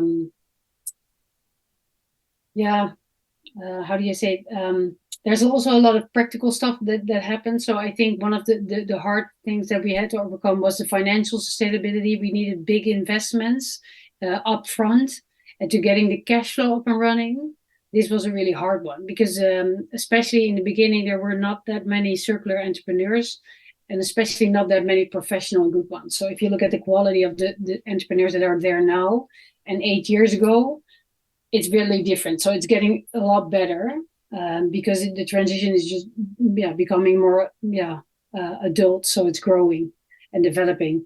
And this was hard, earning our money more with events. And now we're more at the core of what we wanted to do. So we kind of need to stretch and be very pragmatic. That was hard. I guess we are all taking the experience with us now. You started 8 years ago, right? Yeah. So we're sort of in an advantage starting later on. So we get the you inspiration guys from have a the better project. sense of timing, probably. Okay, yeah, we didn't know about circular economy until like 10 years ago, right? One question we have from the audience is, where do you get the revenue now at the very moment?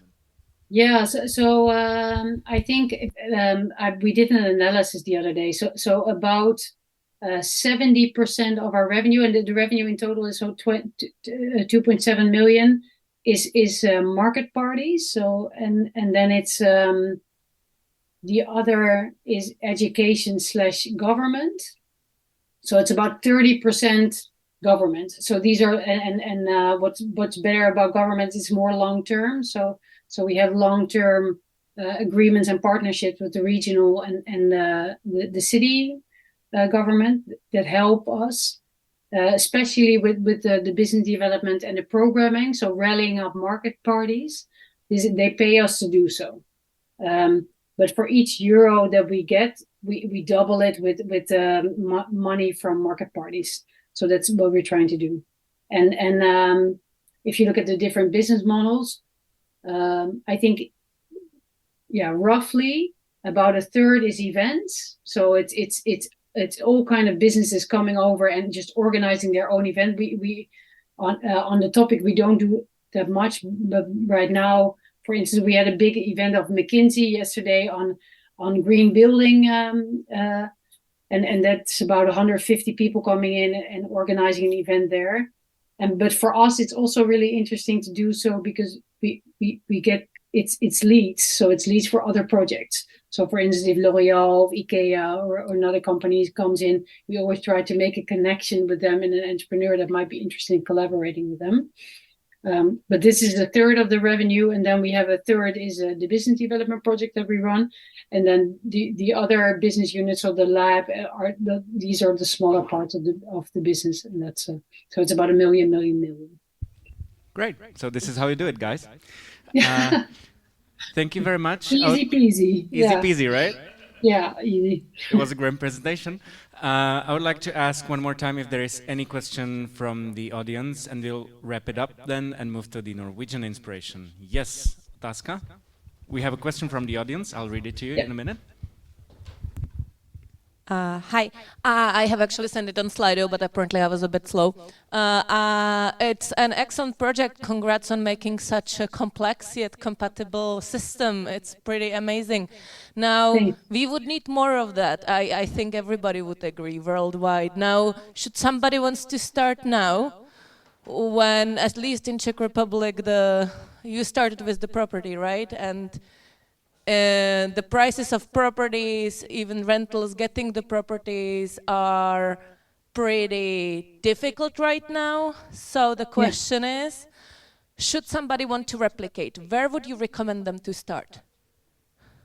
Yeah, I think what our impact investor did is he said, I'll buy the building if you have 40 letters of intent of companies that want to pay a commercial rent. And I think I would recommend anyone that wants to start is, of course, you have to write a business plan and a business model, but also validate it with the market and make it super concrete. So, and really make sure you don't fall in love with your own idea, but really see that there's a market for what you want to do. So I had to get out and find 40 entrepreneurs 8 years ago that have a circular business case and wanted to pay commercial rent, even though we're a startup. And we're really commercial. We're not a free impact hub. So and this is for us also a way to test whether we're dealing with entrepreneurs and also to test the financial sustainability of our own model. So I would always recommend see whether your market is there and make sure you make them sign letters of intent. Thank you very much, Sabine. We actually have one more question in Slido, which I have just opened up. How do you balance the profit and social sustainability? Do you see as either or do you combine it somehow? Well, sometimes it's completely combined for some business units, and sometimes these are two different things.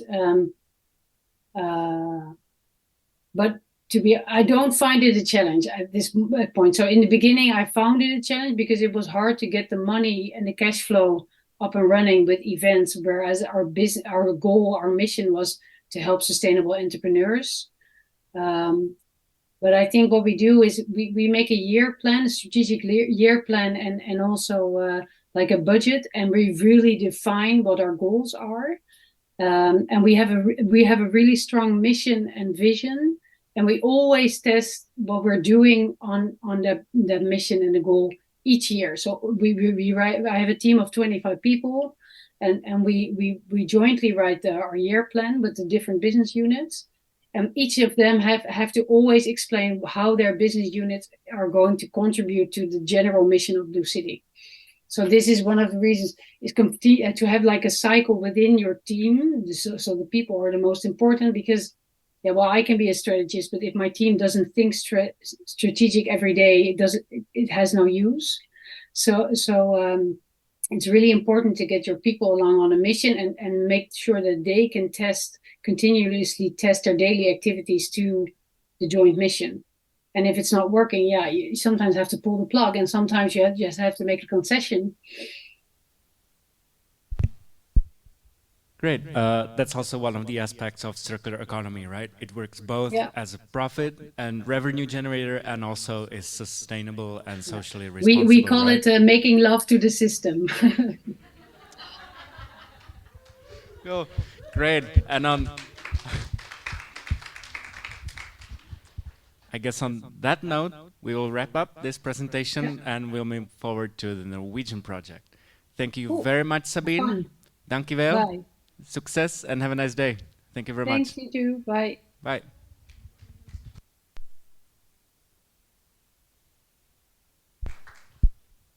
So I'd like to invite the Norwegian team to join us in here. Anne, welcome. Hello. Welcome, Anne. Hi. Hi. Am I the last one before the break? Sorry? Is there a break directly after me? We could do it. I mean, it's up to you. No, I'm just wondering. Hello, everybody. Thank you all for being so patient. There's a lot of sitting down. And I feel I'm a restless kind of soul, so I would like to invite you all to just get up now from your seats, shake a little bit, maybe use your voice, because it's very hard to keep the concentration for a long time unless you do a bit of kicking, high kicks, boom, stretching. That's lovely. Yes, so then you get a bit of blood rushing to your head.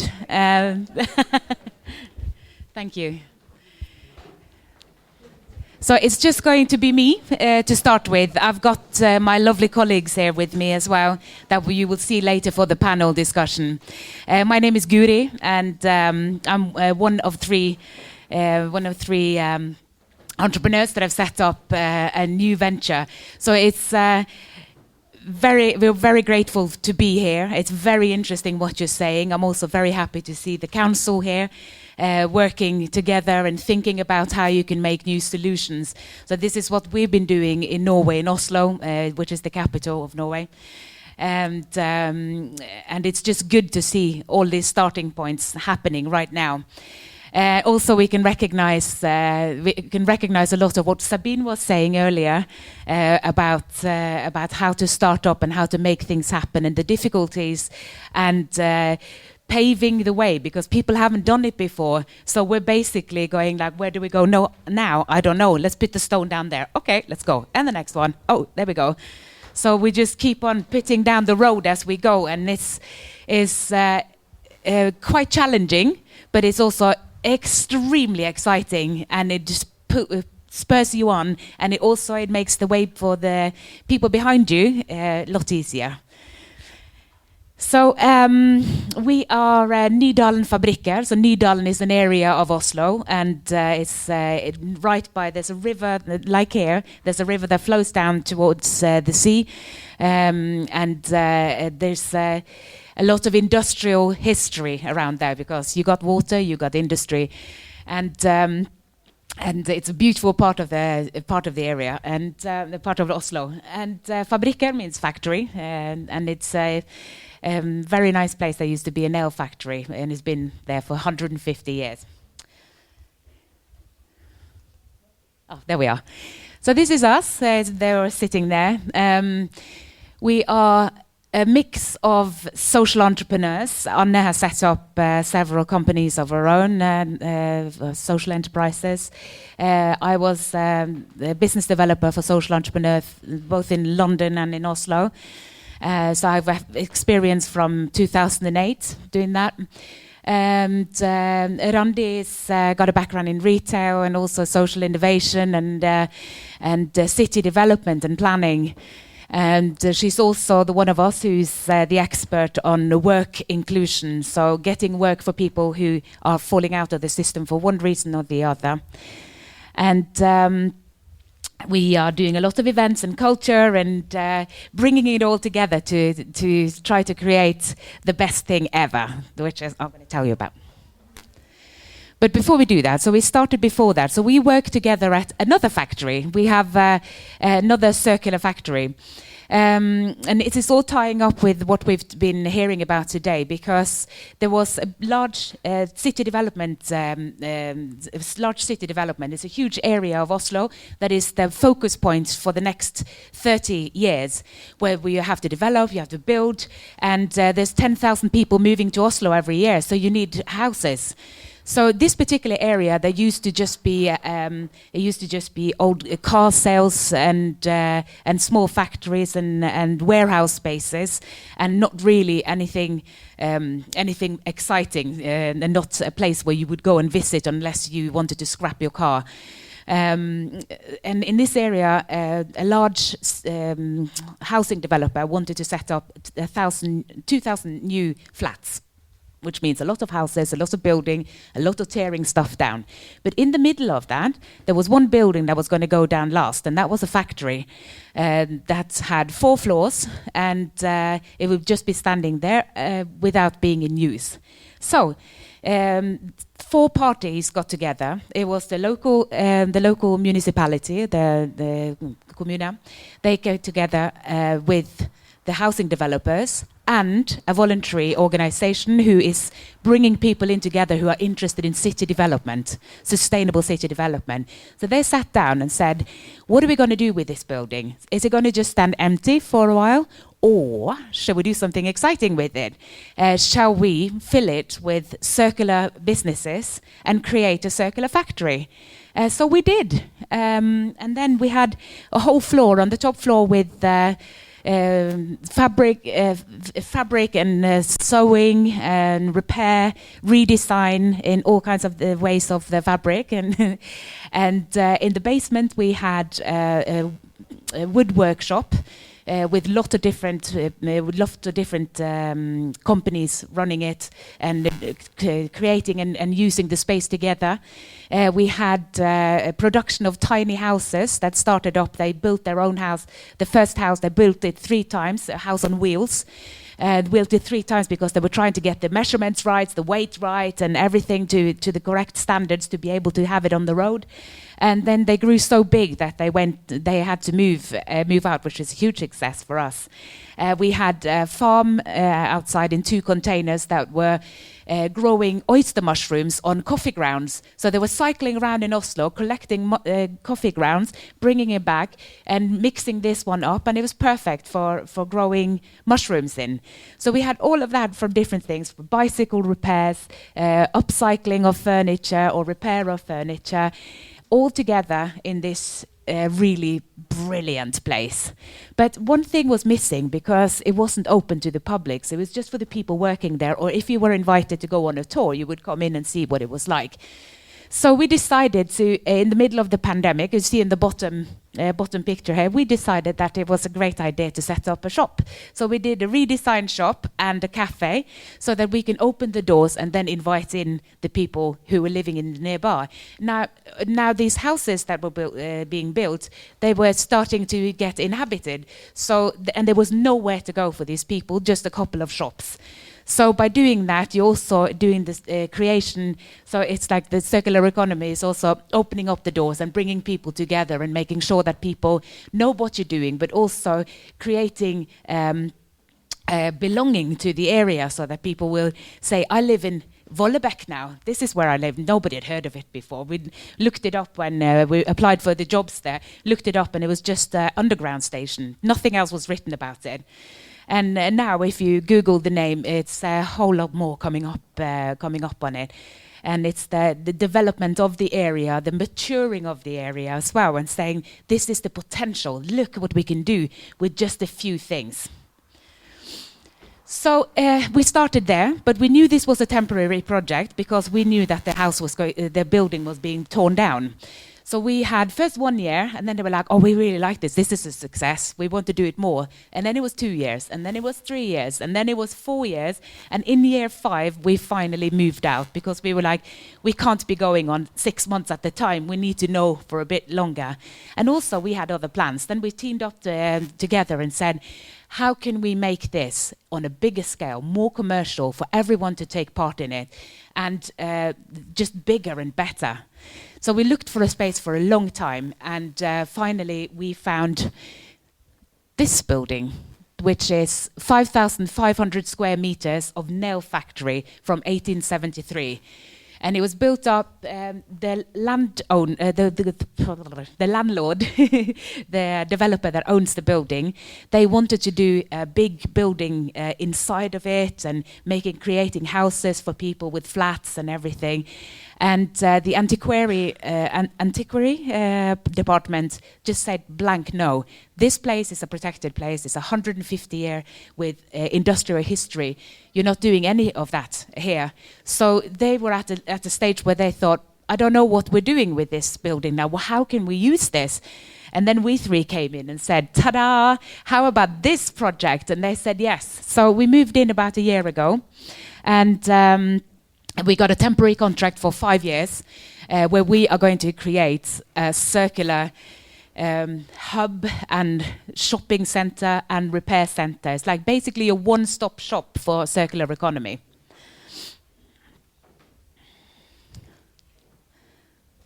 There we are. So the idea is, now we saw Blue City, and it's a huge inspiration because they are doing it and they've done it for 8 years. We're in the startup project of it, and we've had a lot of issues, a lot of problems, and a lot of learning in this last year. But this is the grand plan. If you can imagine that you're coming into a place and you can get anything from, you can buy secondhand clothing, furniture, things, interior for the house, or you can buy redesigned things, new and exciting ideas of using material in a different kind of way, or you can get your stuff repaired there. You can bring your electronics, small electronics, or you can bring your shoes or your clothes, anything to be repaired, or your bicycle. Or you can learn how to do it yourself. So you can put yourself up on a course and learn how to do it yourself. So we have a big market hall. The whole place that we are renting is 3,300 square meters. It's absolutely beautiful.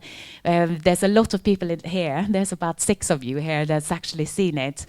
And it's a very large and lovely, inviting area, a very industrial feel to it, obviously, because it's a factory.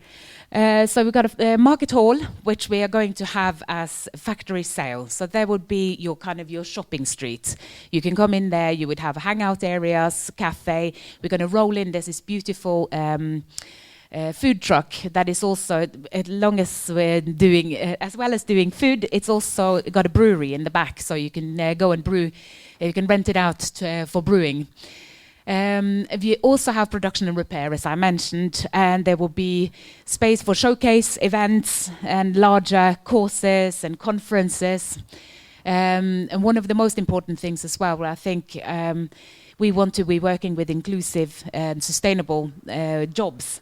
We want to create a place so everyone who's renting with us will have to say, yes, we will take this amount of people on training every year when we're here, to be able to create those workspaces that are so very needed. It can be anyone. People fall out of the system for a lot of reasons, but it could also be that you hit the wall. You hit the wall all of a sudden. You go on a mental breakdown, and you're burnt out, and you're not able to come back 100%. You have to come back maybe 20% at first. Then you can work your way up to 40. But these are resources that are so important, and they're just sitting there clogging up the system because there are not the work cut out for them with patience, with care, and with expecting, you have to expect something from people, and then you get that feeling that you can actually, you have something to offer. It's a knowledge and sharing point, so that we will want to be a hub for people from the outside, as well as building from the inside, where the people who are working there with us, we are business developers. We would like to make sure that people get a sustainable input from us as well, and learning from each other and learning as we go along. Yes, food and drink, always important. If you want people to stay more than half an hour, you need food and drink, so you need opportunities for that. So this is something that we will come to. So we all know the circle, the circle economy. Normally you have the collection. You collect the materials, you sort, classify, create new value chains, and you do logistics and storage, and you do repair, redesign, or green production with it, for then it to be taken into trade or consumption. And then into the markets. So we got the market hall where you be factory sale, and we also intend to create an internet shop. But what we got in addition is the kind of the learning and competency part of it. So this is also something that we heard about in the Blue City, the presentation. So this is something that we really, really want to do as well, and be sure that this is this knowledge center for sharing knowledge and for learning new things and for discussing, coming up with new ideas. And when you have brilliant people who want to do something, when you put so many people in a room, then the equation is never 1 + 1 is never just 2. It's always adds up to at least 5, which is the excitement of it, when you get new ideas all the time. So we started up. This is a picture from March last year. So we had a pre-taste of what we wanted to do. So we set up a temporary space inside. This is the market hall. And we set up with, I booked in 52 different businesses who were showcasing their things or selling or showcasing their services. And we placed them all in here, and we had 2 days. One day was a conference. We had 400 people. We had everything from one of Norway's most famous influencers to the environmental minister speaking there. Really huge success. The day after, which was the big market space area, we had 3,000 people visiting in one day. And we couldn't believe it. We're like, yes! People want it. This is good. People are curious, they are supportive, and this is something that is needed here. And everyone from the municipality to the neighbors were very happy with it. So it was heaving. And then 3 days later, we got a letter in the post saying, you got to stop everything you're doing. This is the same market base as it looks now. Now, this is where bureaucracy comes in, because it turns out that the landlord hadn't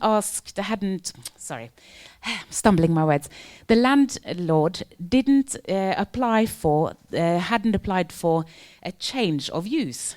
Now, this is an old factory building that is for production and for warehouse. That's it. That's all it could be used for. And they thought, because the previous people who'd been in there had held some events and they put up a shop, they thought that it was okay. Nobody would ask any questions about that.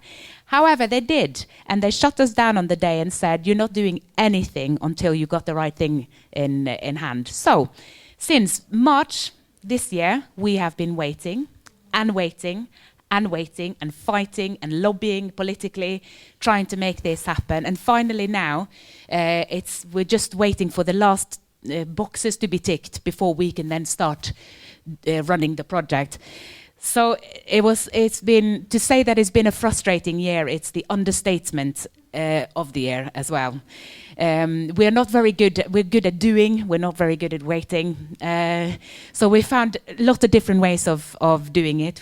So we quit our day jobs, which wasn't very clever either. So reading the contracts very well in advance, it's a very good idea, and making sure that you know all the bureaucratic procedures, and also you don't know how long it's going to take, and they won't tell you either. So you just have to wait. However, we are not giving up, and we still haven't, and we're looking forward to start in the beginning of next year. We're hoping February, it could be March, it could be April, but now we've waited so long, we might as well wait a couple of months extra, right? So this is some of the people who are already there. So we have people working in the building who are doing production and just warehouse things and offices. And we are creating that hub and trying to create the good connection between them in order for us to create the kind of place that we want it to be. And also we are looking for really, really cool people to move in, so cool businesses. We've got, I talked to someone doing, they're creating products out of micelle, which is like the fungus, the spores of the fungus. They're doing it for isolation, they're doing it for sound muffling, I don't know what it's called, so and also they're creating products like lamps and things like that. So they're setting up a lab for testing that in our place. And so small scale businesses, but also large ones. So we have a good mix of people, someone who's able to pay. We're working with the kind of the Robin Hood principle, where the larger businesses can pay a good market rate, while other ones maybe not, then can't pay as much as that, but they can offer us something. So we got to deal with someone who's, for example, say, we can't pay that much, but we can do your social media, and we can do this, and we can set up events, and we can do that. We're like, okay, we got a deal. Now we're talking, because there's just 2 of us at the moment working, and there will be only 3. So we need all those kind of services coming in from people who know how to do it. So this is kind of how it looks like. We've been working with some architects and laying out how we can make it look absolutely brilliant for when it opens. And we're talking about the ripple effect of it as well. And this is something that we listening to today. It's not just. It's not. I also realized that it's all in Norwegian, so I'm sorry about that. It's creating, when you throw a stone into water, it's not just the splash, but it creates the ripples going out. So from a local small entrepreneur to the larger entrepreneurs, to being an influence on the local municipality, discussing with them, setting up relationships with them, and setting up collaborations, and also. When it comes to the governmental, we have an influence on what goes on there, and also for EU. So in Vollebekk Fabrikker, the previous one, we were part of a study that was 12 inspirational circular hubs in the EU, and we were there. So you can. It's just getting out there and doing it, and being the ripple effect, and talking about it, inspiring other people. You could say in Oslo, in Norway, Norwegian people in general have a lot of money. And in Oslo, in general, you have, per inhabitant, we have the highest use and, abuse? Forbruk. They're the highest consumers in the world. Like we are leading on consumerism in the world per inhabitant, which is not something you want to wear a badge for. But instead of going up and pointing the finger and saying, hey, you are bad people, instead of doing that, we've tried to turn it around and be inspirational and say, look at what you can do. So we want to create something that is an actual alternative to a commercial shopping center. And I think that's me, isn't it? Yeah. This is what it's going to look like. Thank you.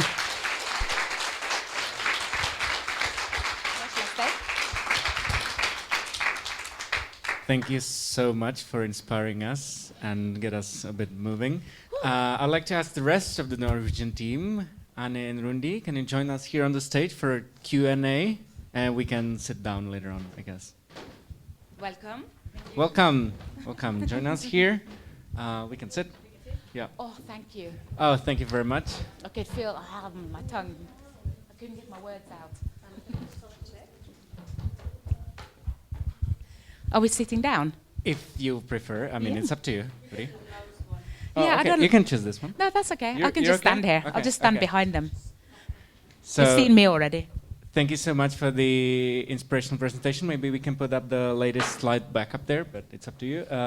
If you have any questions, you can ask them directly. You can post them on Slido. That's up to you.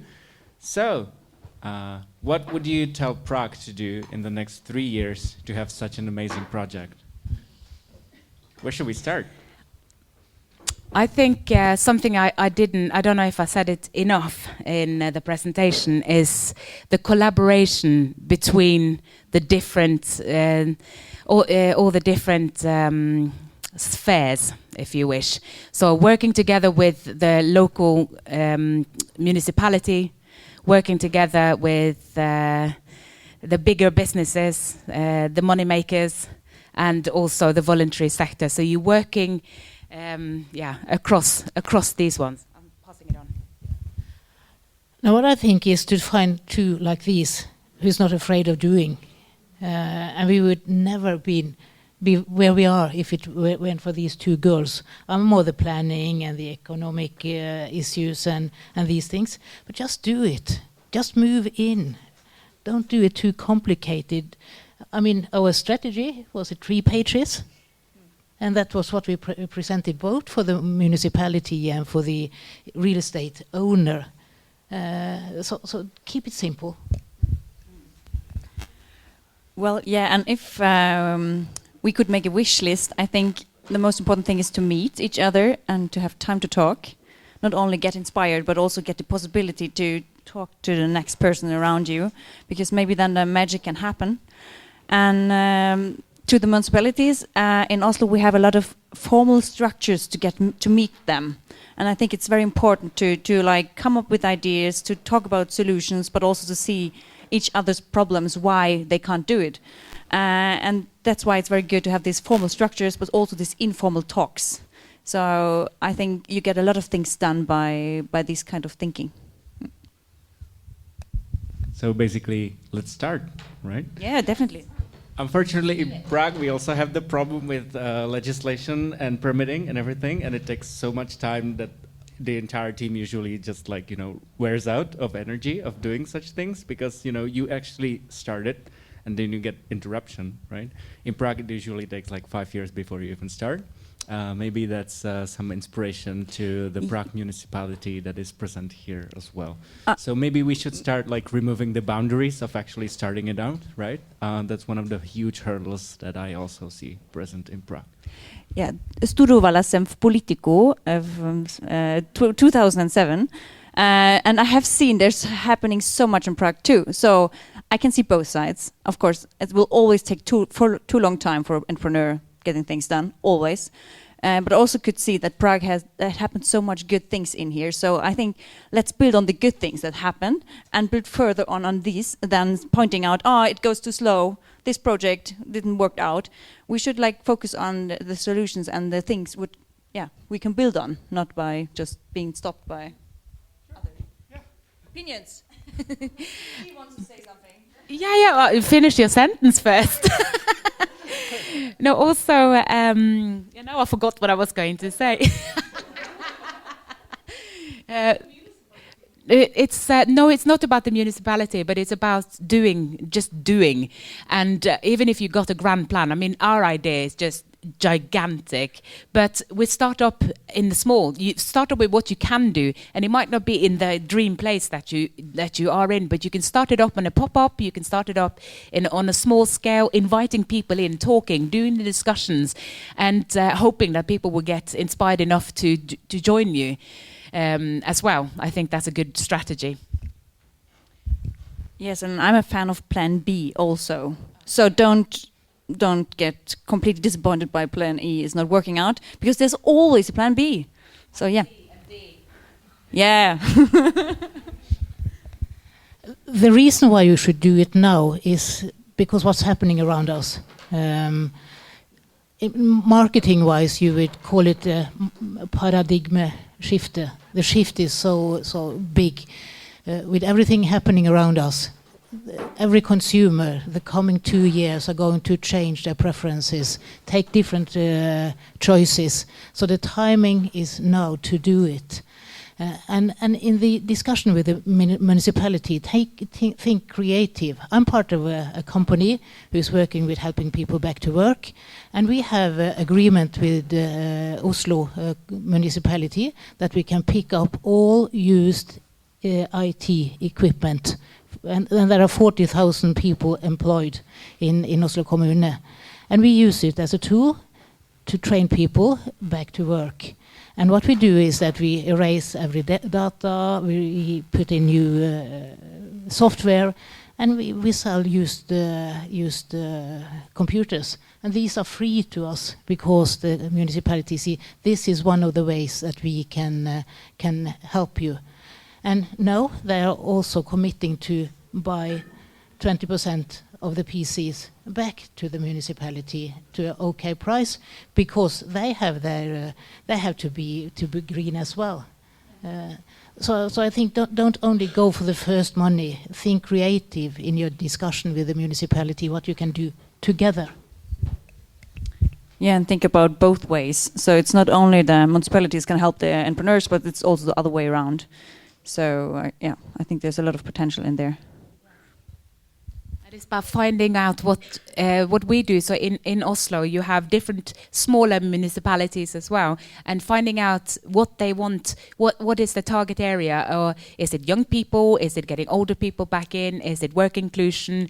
Is it what is it? Green spaces. So you find out what their priorities are, and you come in and say, we have a solution for you. So come and offer. Because that can also be a good way of doing it, and having that conversation so that, so like Anna is saying, it's not just you asking for money from the municipality, but it's you saying, I can provide something that will help you tick your boxes. So how about it? Have we got a deal? Lovely, I must say. Such an inspirational thing. Any last questions before the coffee break? No? Anyone using Slido? I should check my messages. I think we've worn them out. Yeah, everyone is looking forward to the coffee break, yeah. Right? So, oh, there's one there. Pavel, hi. What is your question? Hello, thank you.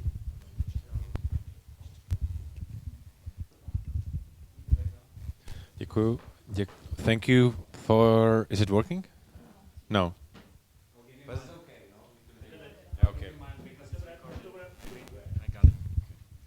Okay, thank you for your presentation. Best of luck, first of all. I'm curious about gentrification. You know, there's this talk, and actually it's not just talk, but there's evidence that creative class somehow coming into, let's say, more impoverished, transforming neighborhood brings about, let's say, new air, new ideas, and it's all fantastic and amazing, but it has some side effects, right? The pressure on maybe increasing prices eventually, which maybe we're not supposed to blame specific people like a creative class, but overall there is impact on local people, the who have been there before. Maybe they have lower income. Suddenly everything is becoming more and more expensive. How do you deal with this in Oslo? Do you consider it in your plans? Do you discuss it with municipality? Is municipality concerned with gentrification? Is it a question at all? How does municipality try to, moderate it somehow without stopping your creative power as well? Thank you. Yeah.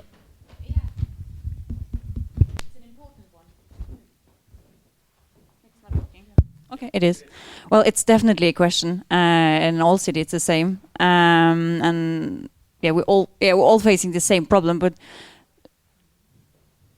there are a lot of good thinkers about how they can make these things happen. What our mission is more to get people together to talk instead of making even more borders and barriers to find out solution for these kind of problems.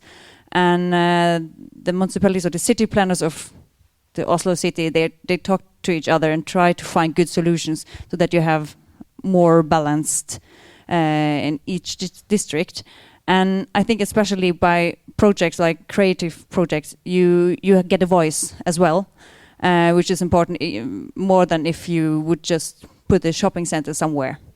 So we are not a solution for it, but we're aware of it, and we know there are a lot of people working on it in Oslo.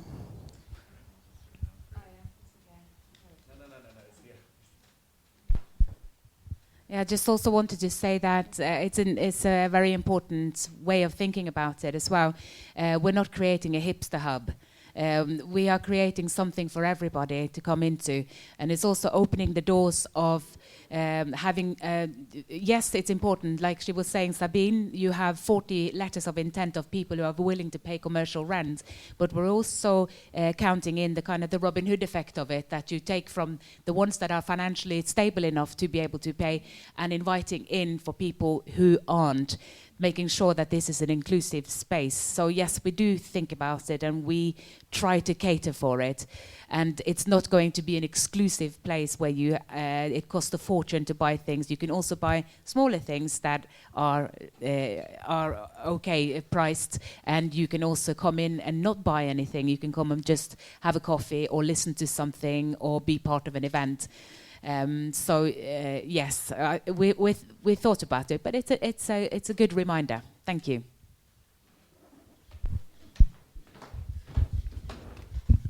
Hello, and thank you for the inspiring presentation. I'm really inspired by how you try to reimagine consumption in a place that is known for being the best consumers. So can you tell us maybe a little bit more about the people who come to your shopping mall, or new shopping mall, which is based on responsible consumption, co-creation, education? Do you know who these people are? You just said that you're not a hipster hub, so is it also, I don't know, old people just hanging around, or is it literally everyone who can find some nice activities to do at your place? Thank you. I think, thank you for the question. I think the important thing is creating an active meeting space for people. And we know for a fact around where we are, it's people go for walks there. It's a really beautiful part along the river. And there's a lot of older people who go there. There's a lot of people who are at home with their kids, so they are with the prams, pushing the pram. And it's you have to create the places for them to come and to be able to include them in some ways. I think also what we want to do is not to just preach for the already converted. We have to try to get in the people who, not just the ones that you would normally see it, like the hipsters, like the young people, like people who are very into, like everyone here basically, we are really into circular economy. We want to try and make a difference. But we want to target the ones that, maybe the ones that have the money, who are spending it senselessly in other places. So how can we convert them to make an impact on them, to stop the consumerism, to buy 5 things of quality instead of 50 things on a sale that you're not going to use, but you're just like grabbing it because you want it. So sorry, I'm quacking on, but it's also about the craftsmanship as well, of the repair, and also good quality fabrics, and taking back the old ways of doing things, of sewing, of woodwork, of the creation of it. This isn't new. We're talking about innovation all the time, but this isn't new. This is going back to the way it used to be, where only 50 years ago here, and maybe 70 years ago in Norway, you would really take care of your things. You have a table, it will become something else eventually. If the top is gone, you repurpose it because you didn't have the money, and it's valuing the materials of it as well. So it's actually last year we got some funding for it. How can we get the people into the factory who is not interested in the recycling thing? Direkte på. Yes. And it's a man 40 plus, which is our nut. who's not interested in shopping, just want to have one trousers, look this and that. So how can we get these people and how can we be there for them? So we have to be maybe online, have a shopping center so they know there will be the trousers in this side there or not. So they will decide to come. We need to talk about more repairs, technical stuff. So change the communication, not start talking about the green, wonderful things growing, but talking about quality, talking about urban design, talking about... So the whole communication strategy is in this way. And we're testing it all the time to find out who are we going to attract with these products. We were supposed to open in March and April, but we see, okay, these entrepreneurs are attracting more, these are not. So we're changing all the time, and it will be very fluent, I guess, to test, okay, how can we get the broader majority who's not here today, or not in Oslo, or haven't heard about Nydalen-fabrikken yet. How can we get them in? So this is a nut I'm really working on. And we are even talking with the local schools, to cooperate, because they have a lot of students who doesn't finish their school. So they want to cooperate with us to see if you can find a mix between education and practical work. So that's a few of the ideas. And we are quite sure that the elderly people is going to be there, like my generation, because we don't need anything more. So if you really buy something, it must be a purpose behind it. And many of us have the competence that you need for the repairs. So you can use them as a resource as well. So we have a strategy on how to reach them. But also, I just wanted to say as well, we want to set up a repair academy so that we're training up people who maybe have fallen out of work or haven't got the education, to train them how to repair clothes, shoes, small electronics, tables. Like you come in with a beautiful old table from the 1960s that used to belong to your grandmother, and you really love it, but it's worn. It needs a bit of a brush up. Teach people how to do that, so you can repair the things that you love and give them a new life as well, and give work to people. This is also how we combine the profit and social responsibility, right? Yeah. Rudi and Guri, thank you so much for joining us for the presentation and discussion all the way from Norway. We wish you best of luck with the permit. I'll be looking forward to hearing from you. Fingers crossed. Fingers crossed. We'll maybe, do some kind of a push to the local government that also people from the Czech Republic are interested. Yeah. And we kind of need this project to be working on as an inspiration to all of us. We can all visit with the municipality afterwards. It's all about the collaboration across the sectors. Go on, do it. Yay, let's stand up. Thank you. Thank you very much, ladies.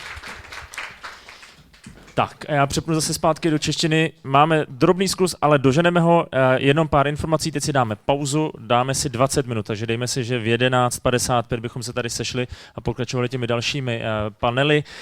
Pojďte využít toho času, jednak se protáhnout samozřejmě kávu, ale máme dole ten pop-up obývák, vlastně cirkulární. Měli byste se tam cítit jako doma, postarali se o to různí partneři této konference, od spokoje do pokoje, kabinet CB, opravárna tam má několik hezkých kousků opravené elektroniky a podobně. Prostor 39 se postaral o kávu. Seawrider tam dodali krásné fashion kousky a na spoustu věcí zapomínám, nicméně pojďte toho využít a potkáme se tady za 20 minut.